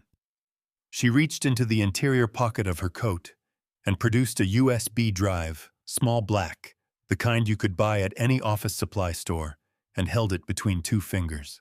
47 emails, she said, between Preston and a man named Fletcher Vane who serves as Nexigen's primary acquisitions intermediary. 3 signed contracts, 2 in preliminary form, 1 fully executed for the licensing of proprietary biological data. The executed contract is valued at $180 million. Her voice was steady and precise, the voice of someone who has recited these facts enough times to have stripped the shaking out of them. The contracts reference the data by a project designation, Oaks Initiative Series 7B. They do not name me by name, but the biological parameters described in the contracts match my medical records from 2000 to 2001 with a specificity that leaves no ambiguity. I took the USB drive from her hand. It weighed almost nothing. 6 months, I said. 5 months and 3 weeks. She sat down at the kitchen table, the old pine table that had been in this cabin since Margaret's parents owned it, and pressed both palms flat on the surface, looking at them. I found the first email in April. I wasn't looking for it. I was going through a filing cabinet in Preston's home office looking for our car insurance documents, and I found a folder I didn't recognize. A printed email chain. I read the first page before I understood what I was reading. She looked up, and then I read all of it. Gerald moved to the table and sat across from her. I remained standing, turning the USB drive over in my fingers. "April to October," I said. "You stayed. You stayed in that apartment with him for 6 months after you found this." Something crossed her face, not quite pain, something more deliberate. I needed more than one email chain. I needed the contracts. The third one, the executed contract, he didn't sign that until August. I had to wait. She met my eyes without apology. "Mom's letter told me to wait. The copy she left for me." I went very still. "She left you a letter too," I said. "A different one. Shorter." Vivian's voice was quieter now. "She wrote it when I was in college. She didn't tell me about the research, just about Preston. His name, his background, a photograph. She told me that if he ever entered my life, I should say nothing, gather everything, and come here." A pause. "She said you would be here." The silence that followed was not empty. It was full, packed with 20 years of Margaret thinking 17 moves ahead of everyone in the room, including me, including all of us. Gerald cleared his throat. "The contracts reference Fletcher Vane as the executing intermediary. With his name documented in the email chain, we have a direct link between Preston and Nexigen that bypasses any claim of independent research." He looked at Vivian. "That is the piece that makes the federal case." "I know," she said. "Gerald explained it." I set the USB drive on the table between us. Outside, the wind moved through the oaks and the cabin's old timbers settled with a sound like a slow breath. Then Vivian looked toward the window. Her expression shifted just slightly, the way a person's expression shifts when they are managing a piece of information they have not yet delivered. "There is one more thing," she said carefully. I followed her gaze toward the gravel track visible through the window's edge. A second car was parked behind hers. Dark blue, older model Illinois plates. I had not noticed it when we arrived. It had not been there when we arrived. You didn't come alone, I said. No. Vivian folded her hands on the table. I wasn't sure how you'd feel about it, but I needed someone who already knew the legal architecture of what Preston had built. She paused. Someone who helped build part of it, and has been trying to undo that ever since. She did not say the name. She just watched my face, waiting for what it would do. Dr. Corby, I said. It was not a greeting. It came out flat and hard the way a name sounds, when you have been holding it in your mouth like something sharp for the better part of 20 years. Elaine Corby stepped through the cabin door behind Vivian and stopped just inside the threshold. She was 65, shorter than I remembered, her white hair cut close, her hands folded in front of her, with the careful stillness of someone who has learned not to make sudden movements around people she has hurt. She was wearing a gray wool coat and carrying nothing. She looked at me the way people look at you when they have already decided they will accept whatever you give them. Raymond, she said, you helped him build it, I said. The valuation framework. The data classification system that made Vivian's profile licensable under federal research exemptions. My voice was controlled, but only just. You gave him the technical language that made $847 million look like a legitimate commercial asset. Yes. She did not look away. In 2014, before I understood what he intended to do with it, before I understood what kind of man he was. She took a breath that seemed to cost her something. I have been working with Agent Donna Pierce at the Chicago FBI field office for 2 years. Everything I built for Preston, I have spent those 2 years dismantling from the inside. The room held that for a moment. Gerald moved to the kitchen counter and leaned against it. Agent Pierce is aware of this meeting, he said quietly. Dr. Corby contacted her last night. Pierce knows we are at this location. I looked at Gerald. You knew she was coming. I knew it was a possibility. He held my gaze without apology. I judged it better to tell you in person than over the phone. I wanted to argue. I found I did not have the energy for it, not with the noon deadline already passed, not with Vivian standing 3 feet away, watching me with that steady, careful expression.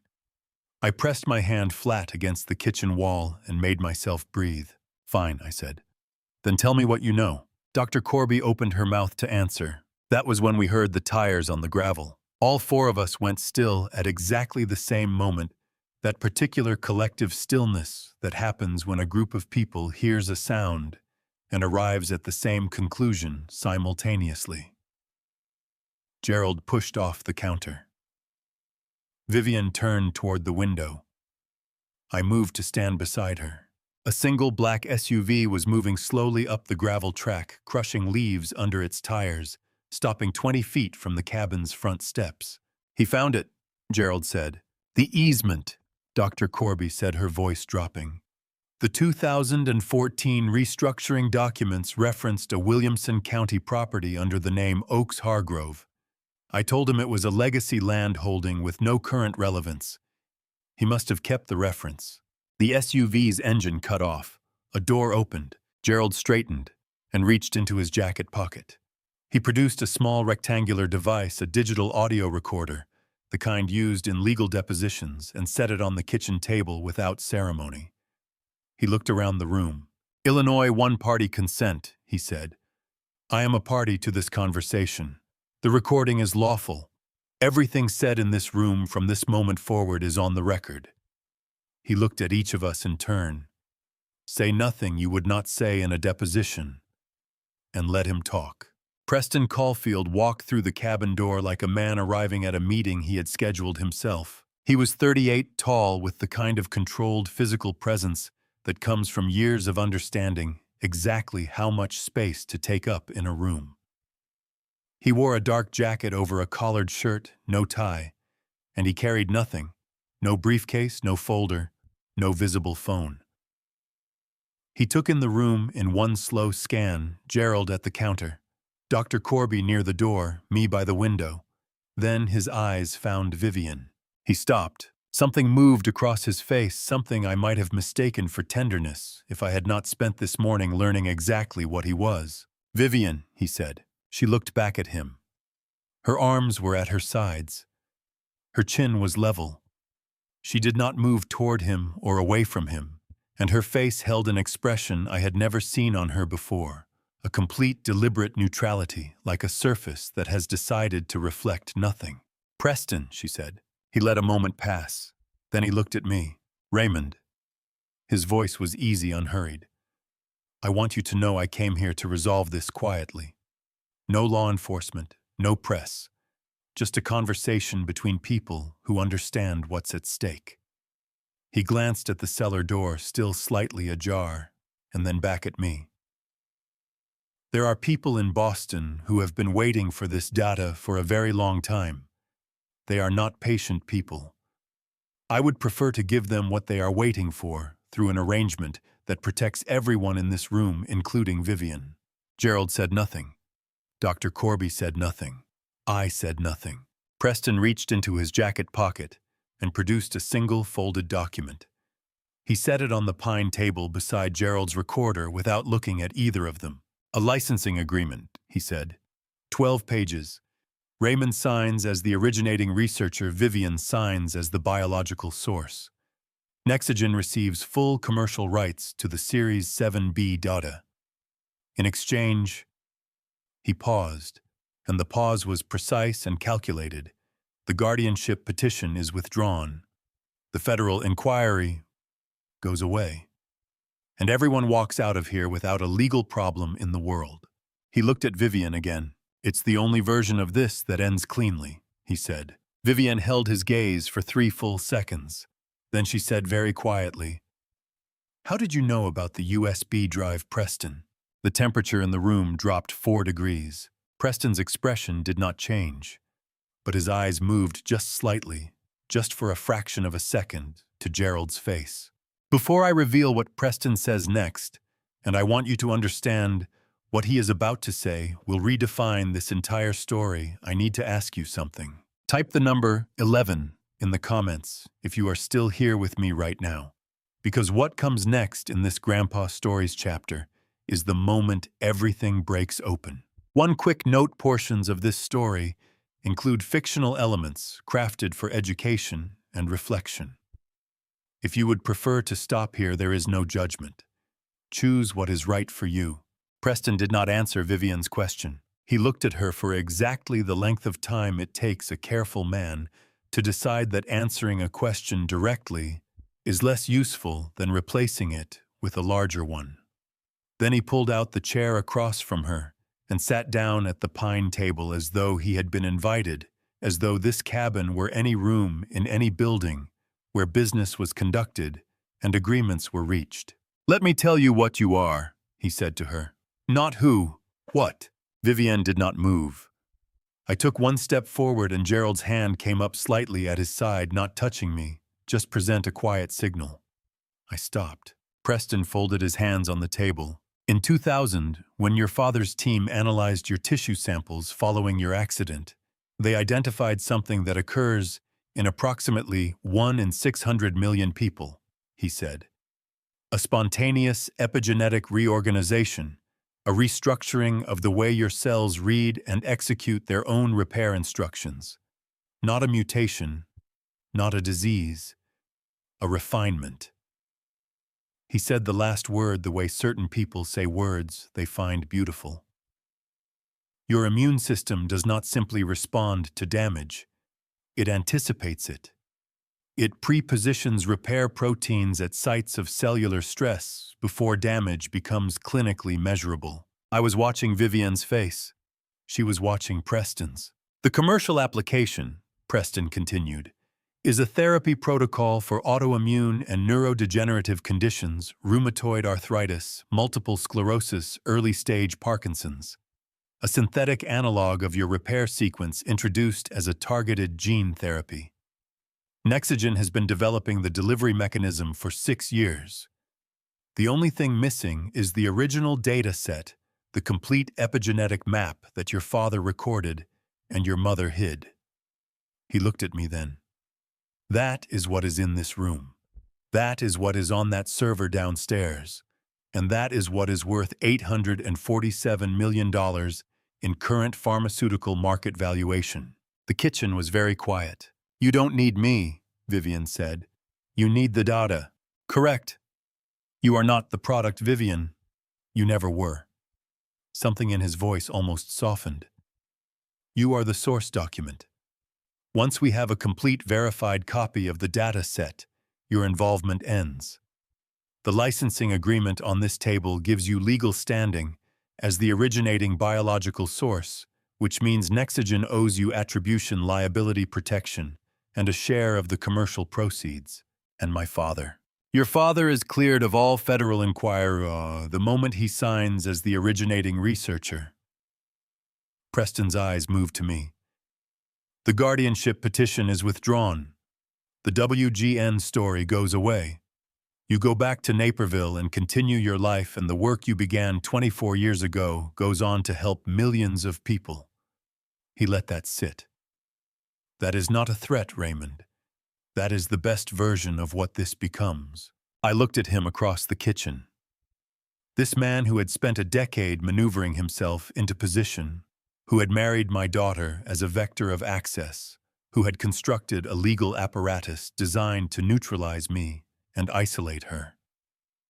And I felt something I had not expected to feel. Not rage. Something colder and more clarifying than rage. I felt the specific grief of watching someone reduce everything you have loved to a line item. Dr. Corby made a sound. Not a word.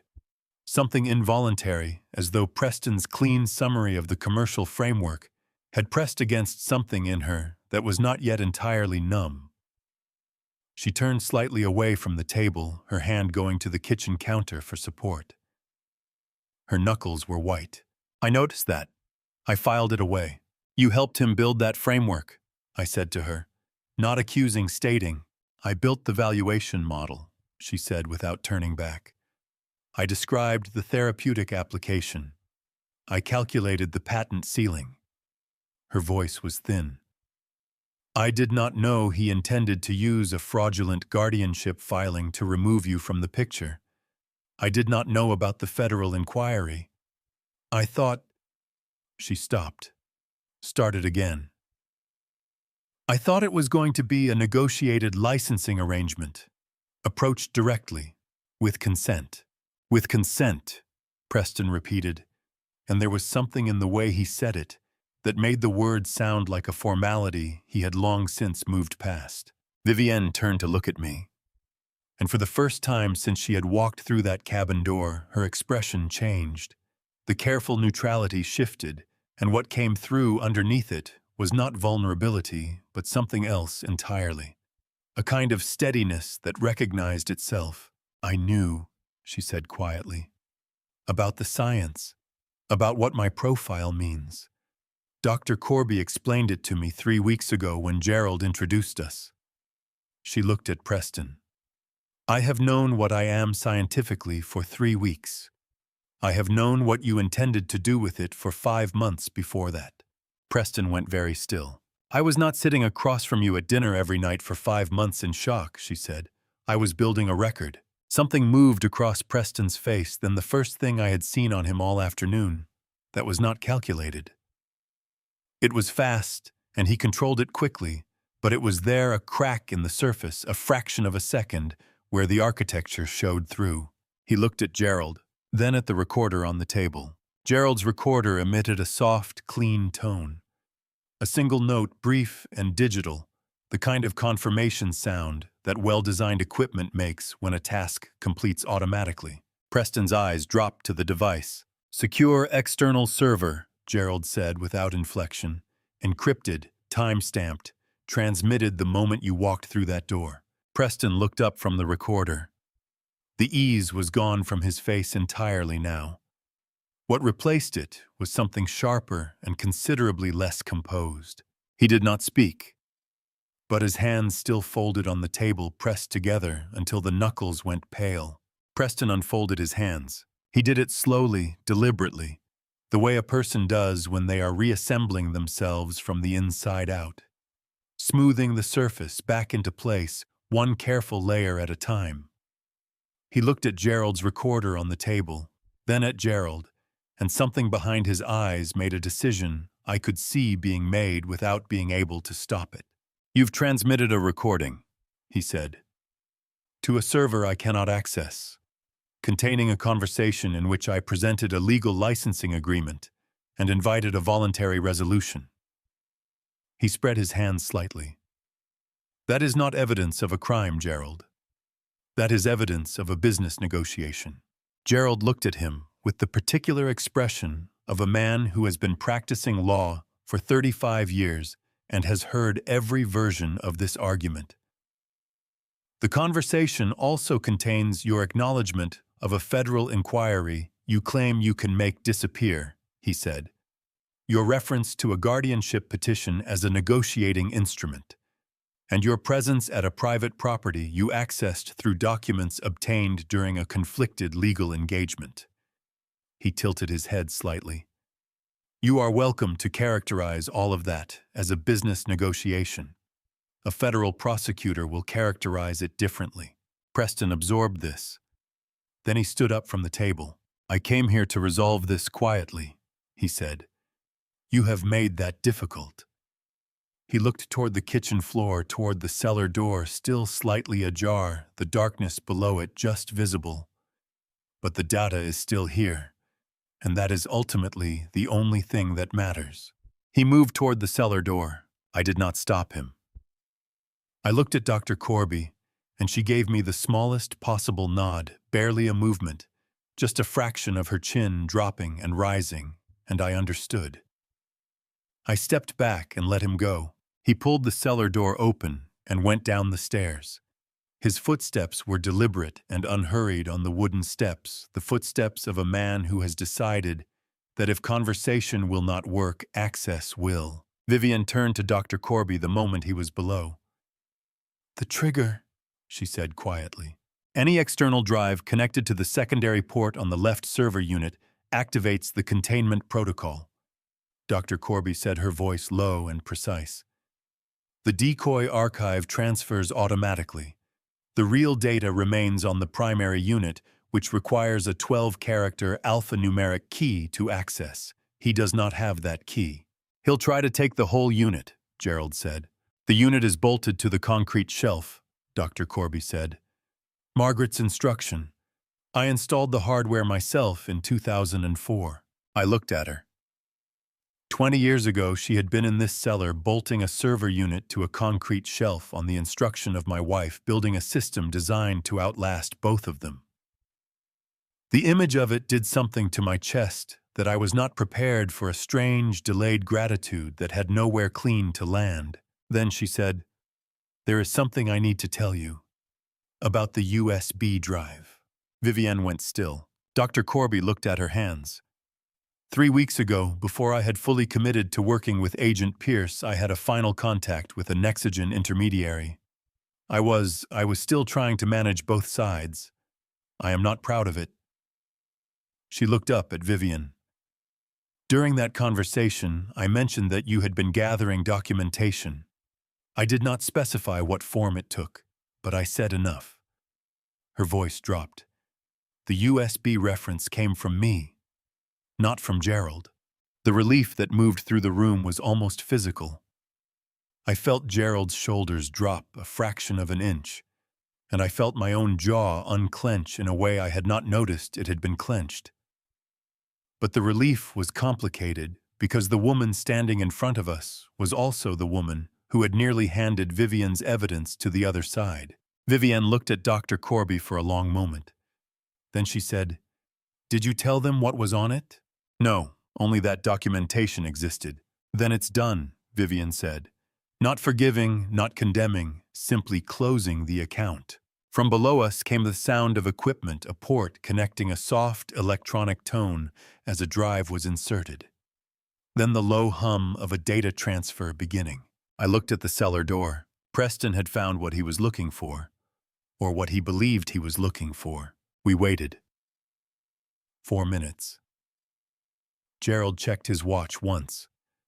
Dr. Corby stood with her arms folded looking at the middle distance.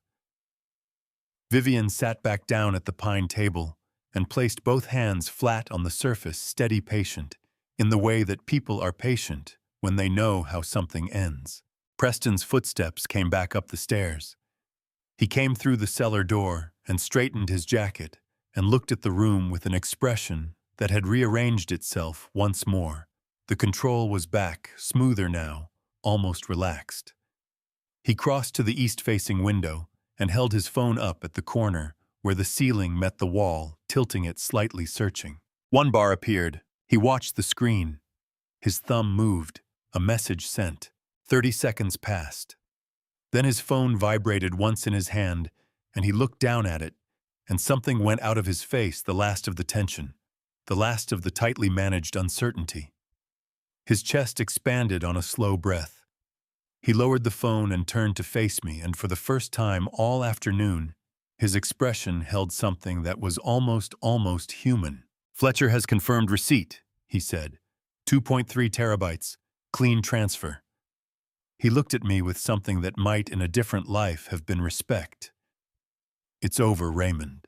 I looked back at him and said nothing. It was Dr. Corby who spoke. She did not raise her voice. She did not move from where she stood by the counter. She simply said with the flat precision of someone delivering a clinical result, "That is not the real data, Preston." Preston stood at the east window with his phone in his hand, and Dr. Corby's words hanging in the air between them, like something with weight and temperature. For a moment, he did not move. Then he turned to face her, and what was on his face was not anger. It was the expression of a man recalculating very quickly, running numbers against new variables, trying to find a version of the equation that still worked. "A decoy archive," he said. "Designed in 2004, Dr. Corby said. "At Margaret Oakes's request. I built the containment protocol myself. The transfer you triggered sends a structurally plausible but functionally non-viable data set. The sequences are internally consistent for approximately 72 hours before the errors become apparent in laboratory conditions." She looked at him steadily. "Fletcher Vane is currently in possession of 2.3 terabytes of data that will tell him nothing useful." Something in Preston's jaw shifted, a muscle tightening and releasing, tightening again. He looked at the cellar door, then at me, then at Vivian. "The real data," he said. "It's still down there." "It is," I said. "Then this is not over." "Preston." Gerald's voice was quiet and entirely without drama. "Listen."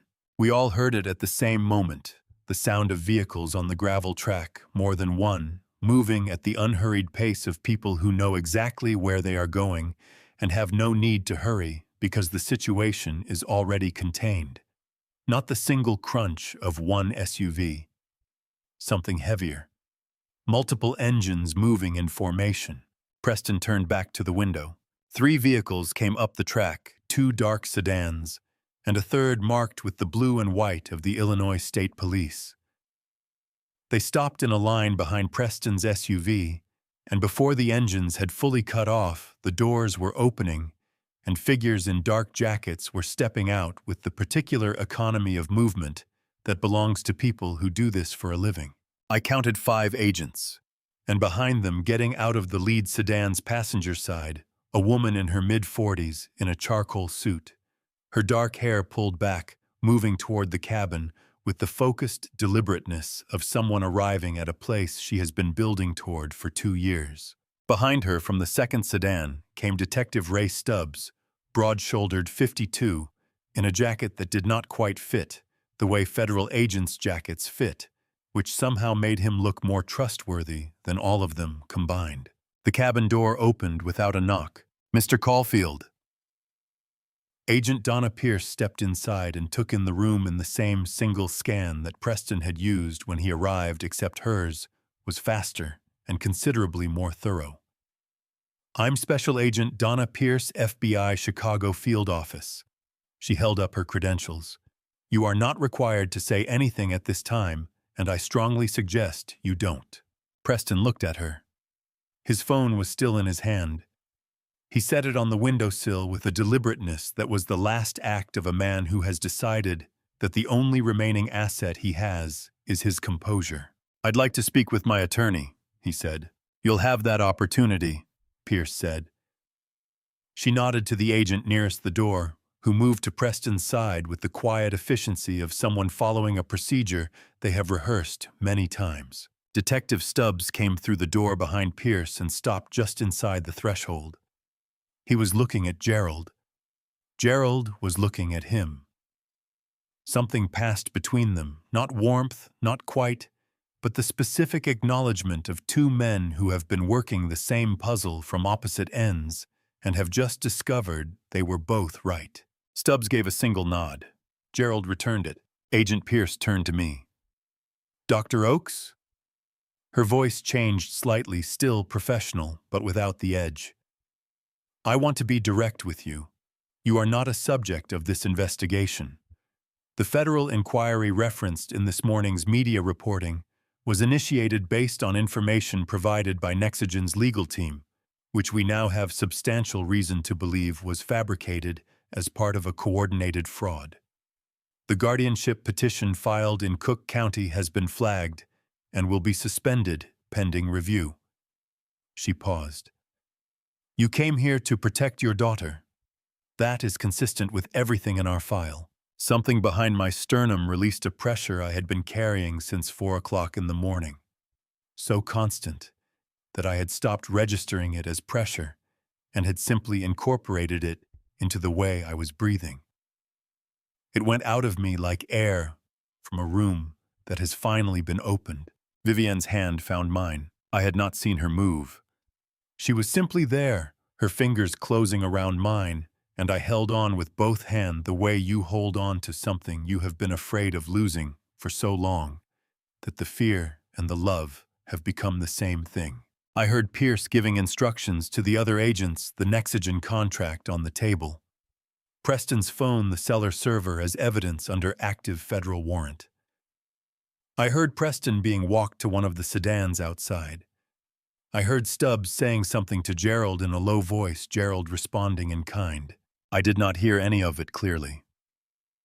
I was looking at Vivian's profile, the line of her jaw, the way she was watching the room with those steady, dark eyes, and thinking about how much she looked like her mother, and how Margaret had spent 20 years building a net wide enough to catch all of this, and how she had never once let any of us see her doing it.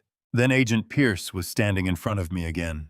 "Dr. Oakes," she said, "there is one remaining matter that requires your decision before we proceed. It cannot wait, and it is not something I can decide for you." She did not elaborate. She simply looked at me with the expression of someone who understands that what comes next is not law enforcement's jurisdiction. "Tell me," I said. Agent Pierce looked at the room, at Gerald, at Vivian, at Detective Stubbs standing near the door, at Dr. Corby in the corner, and then she looked back at me with the expression of someone who has learned to deliver complicated information in simple language. "The warrant we are executing covers the fraudulent guardianship, filing, the wire fraud associated with the data transmission attempt, and Preston Caulfield's conspiracy with Nexagen Corporation," she said. "It does not cover the Series 7B archive itself. The research data in that cellar is not, legally speaking, seized evidence. Not yet." I waited. "The FBI has an interest in the data as corroborating material for the prosecution," she continued. "We would like your voluntary cooperation in transferring custody. But I want to be honest with you, Dr. Oakes, because I think you deserve that." She paused. "If that data enters the federal evidence chain, its ultimate disposition is determined by a judge. Given the partial NIH funding history, there is a realistic possibility that a court rules it subject to federal licensing, which means it could end up exactly where Preston was trying to put it," I said. "In commercial hands." Pierce did not look away. "That is a possibility I cannot rule out." I turned to Gerald. He was already watching me with the expression he wore when he was about to say something he had been carrying for a long time. "There is something I should have explained this morning," he said. before we left Naperville. But there was not time, and I needed you to hear it in the right sequence. He reached into his jacket and produced a folded document, not the one Preston had left on the table, something different, thicker, the edges soft with age. Margaret's power of attorney. Executed in 2006, amended in 2011. He held it out to me. It transfers decision-making authority over all materials, data, and intellectual property associated with the Oaks Initiative to Vivian, upon her becoming fully informed of the data's existence and nature. I looked at the document without taking it. She became fully informed, I said slowly, 3 weeks ago, when Dr. Corby explained it to her. Yes. The kitchen was very quiet. I had spent 24 years carrying the weight of that data, the decisions around it, the concealment of it, the guilt of it, the grief of it, as though it were mine to carry. I had built my understanding of my own life around the assumption that I was the one responsible for what happened next, that the choice of what to do with it was mine to make and mine to live with. Margaret had decided otherwise. 20 years ago, she had decided otherwise. Something moved through me that I could not name cleanly, not relief, not grief, not anger. Something that contained all three and was larger than any of them individually. I pressed my hand flat against the kitchen wall and felt the old timber under my palm, solid and cool, and I breathed. Vivian was looking at me. She had been looking at me since Gerald began speaking. "I'd like a few minutes with my father," she said. Not to me, to the room. Pierce nodded once and moved toward the door. Stubbs followed without being asked. Gerald looked at me for a moment, then followed them out, and Dr. Corby went last, pulling the cabin door mostly closed behind her. The sound of their footsteps moved off the porch and onto the gravel, and then the cabin was quiet. Vivian and I sat down at the pine table across from each other, in the same chairs where Preston had laid his licensing agreement not 3 hours before. The afternoon light was going golden through the shuttered windows, thin strips of it falling across the table's surface, and the dehumidifier hummed faintly from below. She looked at me for a long moment, without speaking. Not the deliberate neutrality she had worn all day, something softer, something that did not need to protect itself. "She did it on purpose," I said, "giving you the authority instead of me." "Yes." Vivian's voice was quiet. "I think she knew you would hold on to it. Because letting go would have felt like admitting it had cost too much." She folded her hands on the table. "She knew me better in some ways. She knew I wouldn't have that problem." I looked at my daughter's hands. They were Margaret's hands, the same shape, the same proportion, the careful way they rested. "The research was real," I said. "It came out rougher than I intended. What we found, what your body does, it is extraordinary, Vivian. The therapeutic application Preston described, stripped of everything he built around it. It could genuinely help people. Millions of people, potentially. I have to say that. I have to say it out loud, at least once." "I know." She looked at me without flinching. "I've read every file in that cellar. I know what it is." "Then you understand what deleting it means." "I understand what keeping it means," she said. "It means spending the rest of my life as a source document. It means every version of that research, no matter how harmfully restricted, carries my name in a federal database that someone will eventually find a way to access." Her voice did not waver. "It means my children, if I have them, inherit that exposure. And their children." I had not thought that far. I should have. I had not. "There is a third option," I said. Gerald described it an irrevocable research trust, non-commercial academic use only, restricted at the source. Vivienne considered it. I watched her consider it genuinely thoroughly, the way she had always considered difficult things, even as a child. "Trusts can be challenged," she said finally. "Restrictions can be litigated. In 20 years, in 30, when I am no longer here to defend it." She stopped. "I trust the science, Dad. I don't trust the systems around it." I could not argue with that. I had spent 24 years learning not to trust the systems around it. I am going to delete it, she said. Quietly, without drama, the way Margaret had always said the most important things. I wanted you to know first. I wanted to look at you when I told you. I held her gaze. My eyes were burning again, the same deep, pressing heat as in the cellar this morning, and I did not try to stop it this time.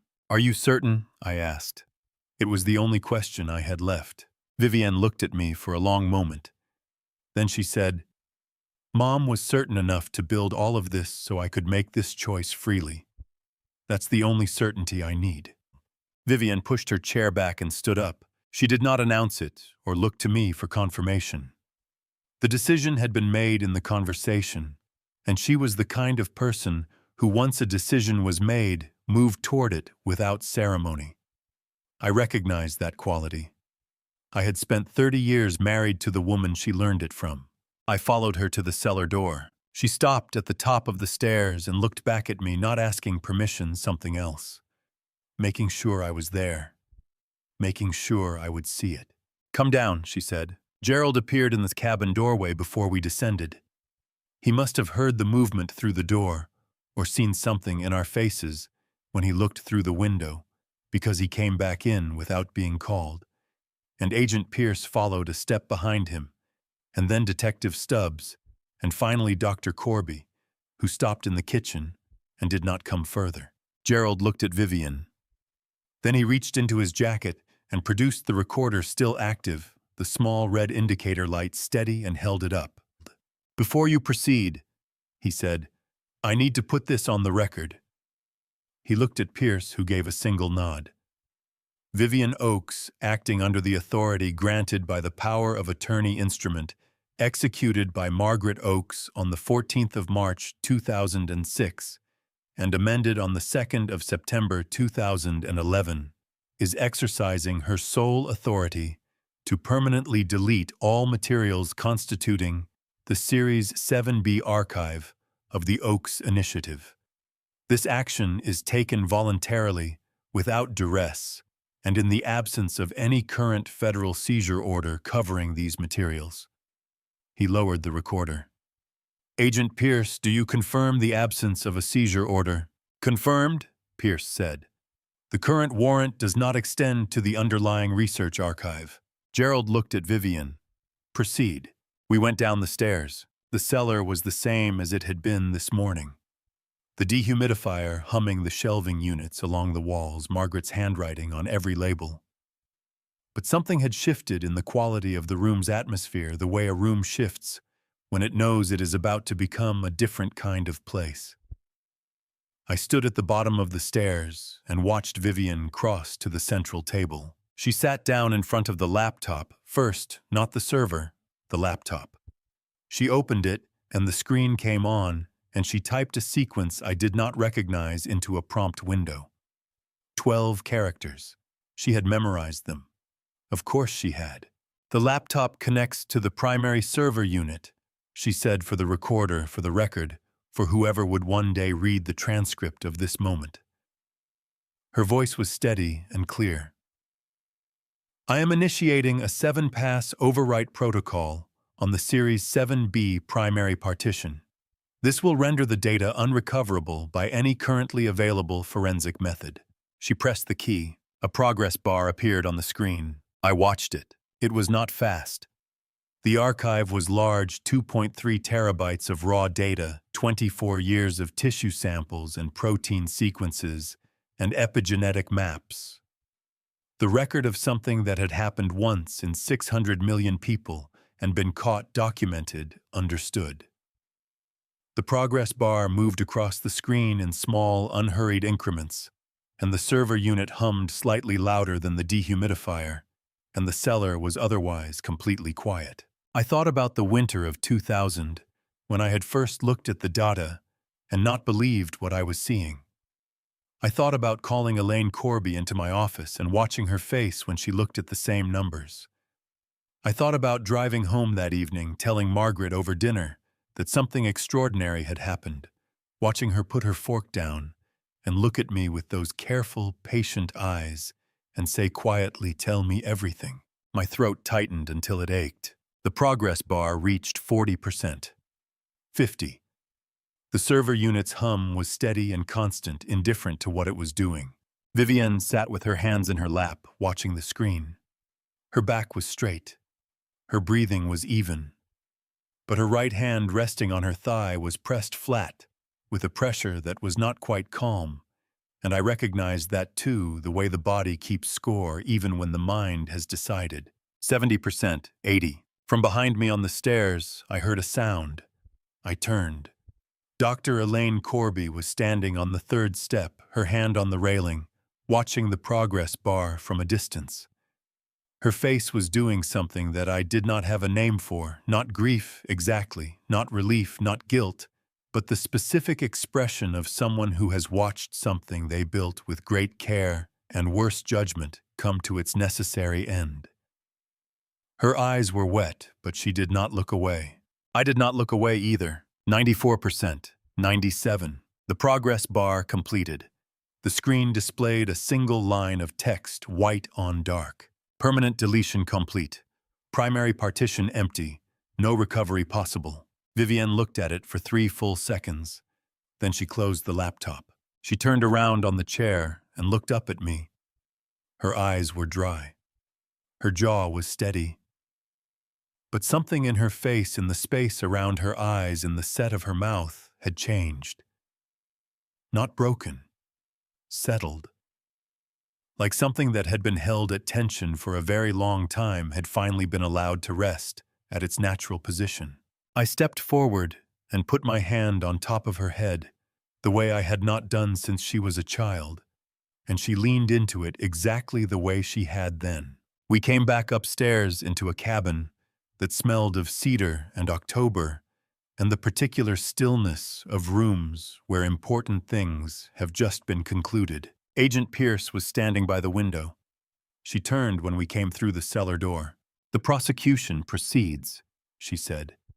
"The transmitted recording, the USB evidence, and Dr. Corby's 2-year cooperation file are more than sufficient. You are not required for the trial, Dr. Oakes. Either of you." I nodded. She looked at me for a moment, then said, "There is something you should know. Preston Caulfield is not the top of this. Nexagen's operation extends considerably further than one man and one intermediary. There are others involved, some of them in positions you would find surprising." She paused. "We have been building that case for 2 years. It is not finished." The October dark was pressing against the cabin windows now, and the ceiling light cast a warm, enclosed circle over the kitchen table, where this morning's catastrophe had slowly, methodically become something else entirely. The cold hit me first. I had been inside since we arrived, inside the car, inside the cabin, inside the cellar, and stepping through the front door into the October night was like walking into a different version of the day entirely. The air smelled of dead leaves and damp earth, and the faint chemical trace of vehicle exhaust. And above the tree line, the sky was a deep, clear dark with the first stars beginning to show at the edges. The agents had set up portable lights on the gravel track, and the scene in front of the cabin looked nothing like the quiet forest property I had arrived at 8 hours ago. 3 federal vehicles, 1 state police unit, agents moving with the purposeful efficiency of people working through a procedure. Off to the east, where the gravel track met the county road, a 4th vehicle had stopped a white van with a satellite dish on the roof. Its side door open, a camera on a tripod pointed toward the property. Blake Fontaine stood beside it in a gray coat, a handheld microphone at his side, watching. I recognized him from this morning's broadcast on Nora Finch's phone. He was younger in person than he looked on screen, 32 perhaps, with the particular alert stillness of someone who has trained themselves to observe without visibly reacting. Vivienne came to stand beside me on the porch steps. We did not speak. I watched the scene and she watched the scene, and the night pressed in around the portable lights from all sides. Preston came out of the cabin's side door flanked by 2 agents. His hands were cuffed in front of him, not behind a small procedural consideration that I suspected was Gerald's negotiation, and he walked between the agents with his head level and his face composed in the way I had watched him compose it all afternoon. One of the agents spoke quietly near his left ear. The Miranda advisement. I could not hear the words from where I stood, but I knew them the same words every arrested person in this country hears at the moment the law formally claims them, the words that mark the line between before and after. Preston looked straight ahead. He did not look at the cabin. He did not look at the camera lights which had found him the moment he appeared, and now followed him steadily across the gravel. He did not look at Vivian. She watched him walk to the federal vehicle. Her arms were at her sides, her coat collar turned up against the cold, and her face was doing something I had not expected and did not know how to name. It was not relief. It was not satisfaction. It was not even anger, though she had every right to every one of those things. It was the expression of someone watching the end of something that was never what it appeared to be. A grief that belongs to a specific category, the category of mourning, not what was lost, but what was never real to begin with. I stood beside her and did not say a word. Some things do not need words and cannot be helped by them. The federal vehicle's door closed. Fontaine raised his microphone and began speaking into his camera, his face turned toward the scene, his voice too low to carry to the porch. Tomorrow morning, his report would correct this morning's report. The Chicago resident named as a person of interest would become the Chicago scientist whose research was the target of a federal fraud conspiracy. The narrative would reverse itself in the space of one news cycle, as narratives do without particular acknowledgement of what the first version cost. I watched Fontaine work and felt something dry and complicated that was not quite bitterness and not quite understanding, but contained elements of both. Gerald came around the side of the cabin from where he had been speaking with Detective Stubbs near the state police unit. He climbed the porch steps and stood on my other side.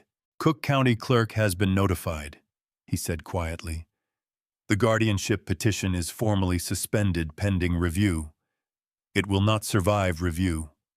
He paused. Fletcher Vane's arraignment is scheduled for tomorrow morning in federal court. The wire fraud charges carry up to 20 years. I nodded. And Stubbs? I asked. He'll write his report to reflect interagency cooperation. Something moved at the corner of Gerald's mouth, not quite a smile, the shadow of one. His name will be on the right side of this. Agent Pierce walked past the porch with two of her agents speaking in a low, rapid voice into her phone, her attention already moving forward into the next phase of what was clearly a much larger operation than anything that had happened in this cabin today. She gave me a single nod as she passed. Professional, clean, the nod of someone who has delivered what she came to deliver and is already working on what comes next. Vivienne turned and went back inside without a word. I waited another moment watching the federal vehicle's taillights disappear down the gravel track, watching Fontaine's camera follow them until the trees closed in. And then I followed her. The cabin was warm and quiet. The kitchen light was still on, that enclosed circle of yellow warmth over the pine table. The cellar door was closed. Gerald's recorder sat where he had left it, its red light finally dark, the transmission complete, the record made.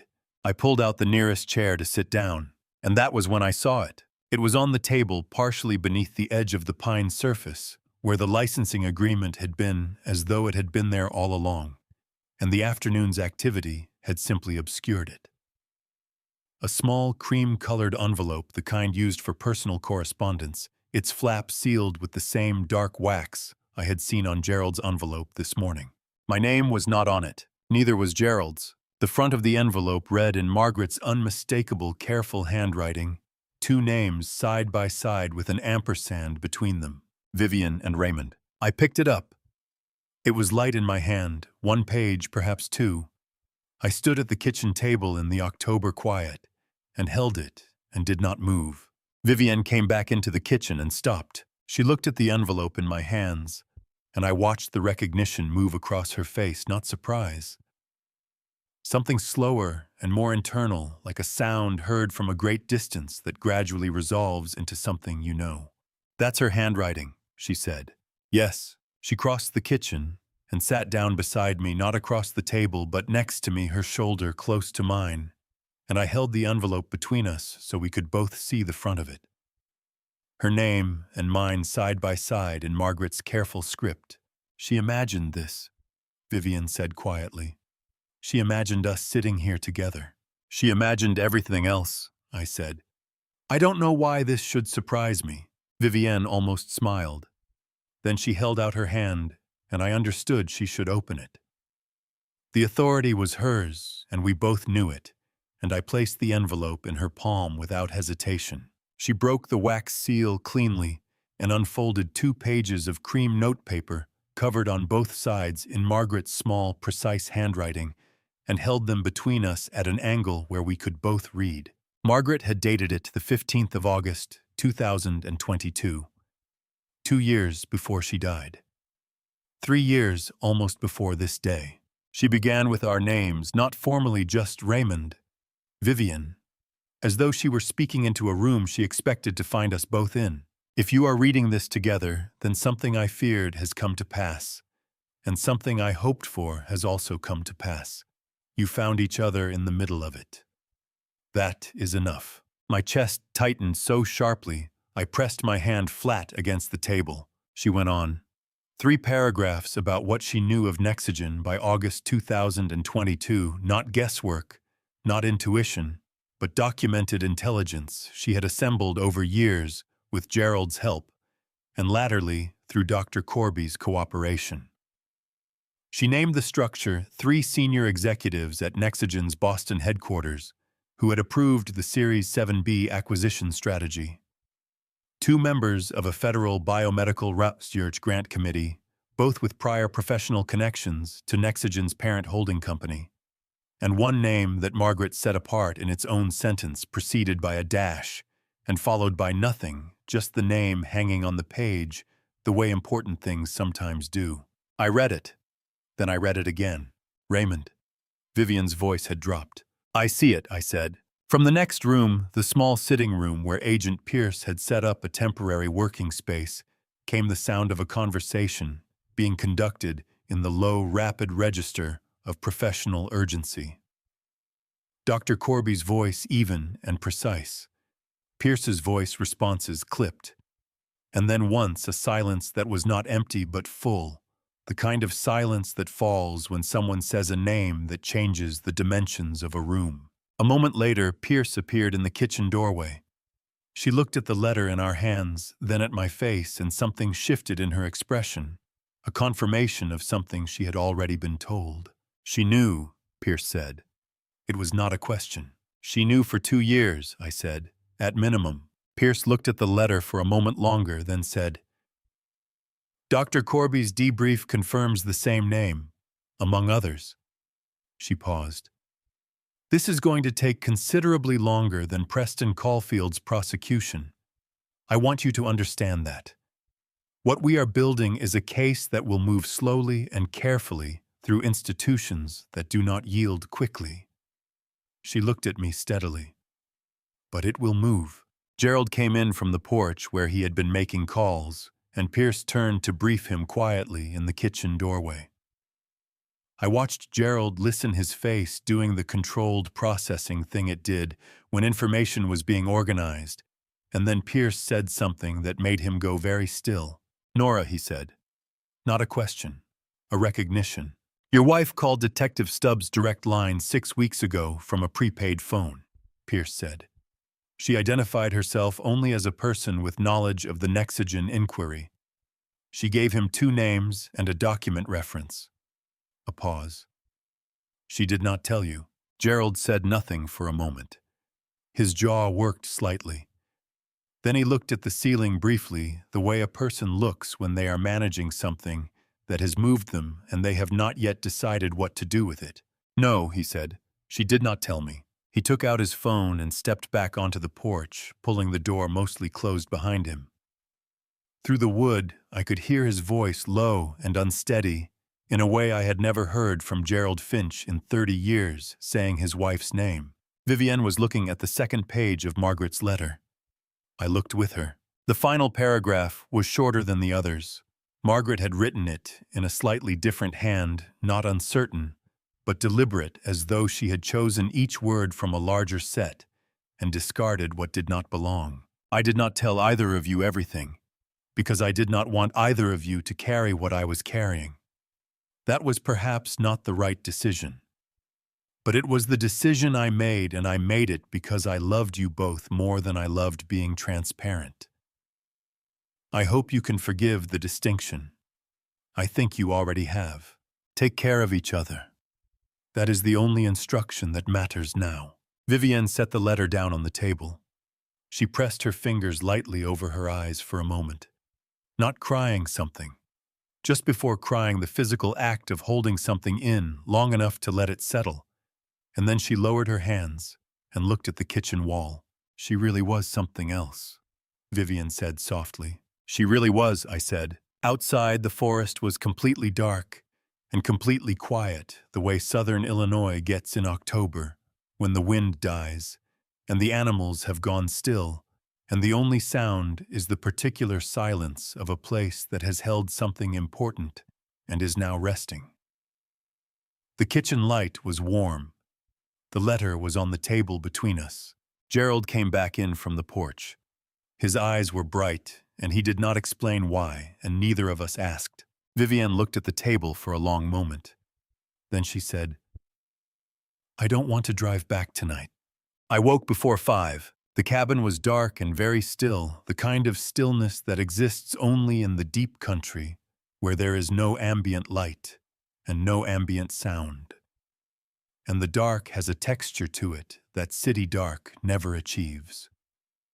I lay on the narrow bed in the cabin's back room, a room I had not been in since the late 1990s, when Margaret and I had brought Vivienne here as a child, and she had run through the Oaks all afternoon and fallen asleep at the dinner table. And I listened to the silence for a long time before I got up. My back ached from the drive and the hours of standing and the particular exhaustion of a day that had required too many different kinds of attention.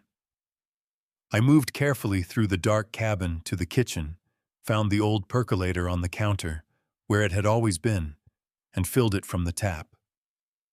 The water ran cold and clear. Someone's maintenance arrangement. Nora's, probably through Gerald, had kept the pipes functional. I sat down at the kitchen table while the coffee percolated and looked at the letter. It was still there, where Vivienne had set it down the night before.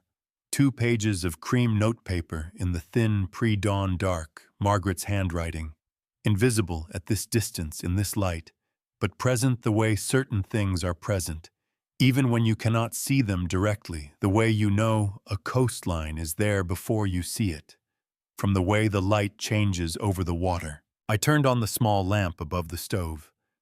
The kitchen came up warm and low. I did not read the letter again. I had read it twice the night before, and I knew it well enough that reading it a third time would have been something other than reading a kind of conversation with a person who could no longer answer. I just let it be on the table in front of me, and I let the coffee finish, and I listened to the forest outside the window, beginning its slow, creaking adjustment to the approach of dawn. I had been sitting for perhaps 20 minutes when I heard Vivienne's footsteps on the back room floor. She appeared in the kitchen doorway with a wool blanket from the back room wrapped around her shoulders and her hair loose, and she looked in the lamplight startlingly young. Not as young as she had been in that hospital bed at 10 years old, but younger than the woman who had sat across from Preston Caulfield yesterday afternoon with her arms at her sides and her face like a closed door. She looked like someone who had put down something very heavy and had not yet entirely adjusted to the absence of its weight. She looked at the coffee, then at me, then at the coffee again. "Please," she said. I got up and poured her a cup, and she sat down across from me, and we held our cups, and the kitchen was warm, and outside the first gray-blue trace of light was beginning at the top of the tree line. "How are you?" I asked. She considered the question seriously, the way she had always considered questions, even simple ones. "I don't know yet," she said. "I think I need a few days to find out." She wrapped both hands around her cup. "How are you?" "The same," I said. "Exactly the same." She nodded as though that were the right answer. Perhaps it was. We sat in that for a while. The percolator ticked as it cooled. Outside, a bird started one single call, tentative, testing the dark, and then stopped. "I keep thinking about the research," I said.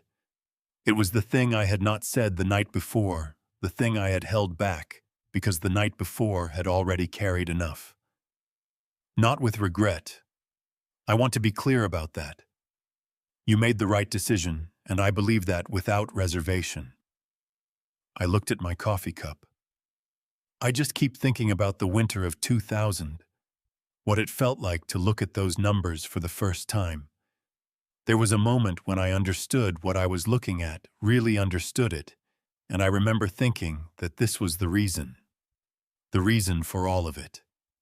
The work, the years, I stopped, started again. I thought Margaret would be proud. Vivian looked at me across the table. Her eyes were very steady. "She was," she said. "She told me. When I was in college, before she gave me the letter, when we were just talking, the way we used to talk when you weren't home. She said your work was the most extraordinary thing she had ever watched up close." She paused. She also said it scared her. Not the science. What people would do with it.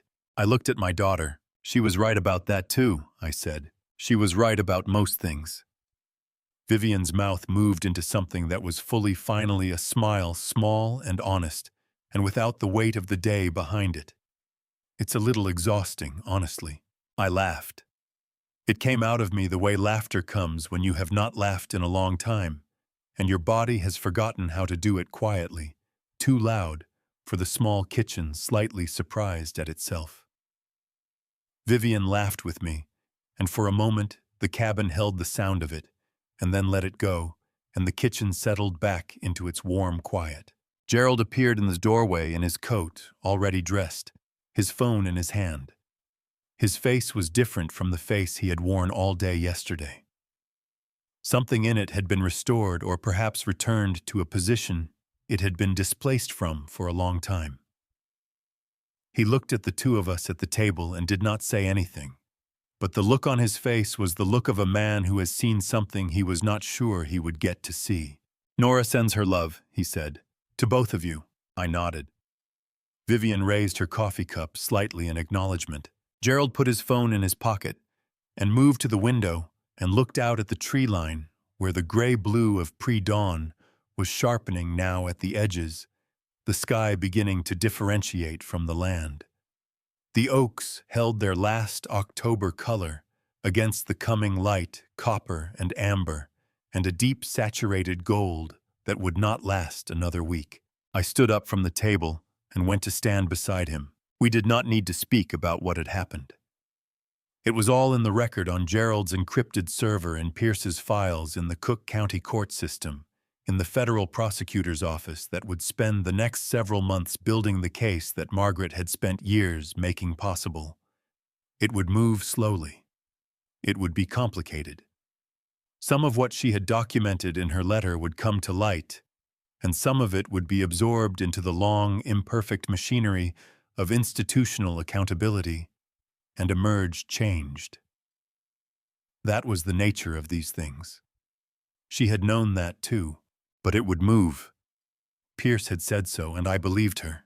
I thought about my wife not as she was in the video, not as she was in the letters, but as she was on an ordinary evening, any evening, her reading glasses pushed up on her head, looking slightly left, while she ordered her thoughts, about to say something precise and true. I held that image for a moment, and then I let it rest, the way you learn to let things rest, when you have carried them for long enough to understand the difference between holding on and honoring. Outside, the first true light came up over the Shawnee tree line. Not dramatic, not sudden, just the slow and certain brightening of a sky that had made this decision long before any of us were awake to see it. The oak stood gold and still in it. I watched until I could see the individual leaves. I spent 60 years believing that if I worked hard enough, planned carefully enough, I could protect the people I loved by carrying everything alone. I was wrong. My wife saw what I could not see. My daughter acted where I hesitated. And somewhere in the quiet of that Shawnee morning, I finally understood what I should have understood decades earlier. God does not give us the people we love so we can shield them from life. He gives them to us so we can face life together. These grandpa stories are not easy ones, but they are honest. If there is any advice I can offer from my own family story, it is simply this: do not be like me. Do not wait until the crisis arrives to tell the people beside you what they mean to you. Do not carry the weight alone and call it protection. Trust is not weakness. Silence is not strength. That is my personal belief, and 60 years of living have only made me more certain of it. If this grandpa story's entry stayed with you, if something in this family story reminded you of someone you love, leave a comment below and tell me. Every story shared here grows because of you. Share this with someone who needs to hear it, and if you haven't already, please subscribe so we never lose each other in the noise. Thank you sincerely for staying with this family story all the way to the end. It means more than you know. A gentle note: the stories ahead contain fictional elements crafted entirely for reflection and understanding. If that is not for you, no hard feelings. Choose what feeds your soul.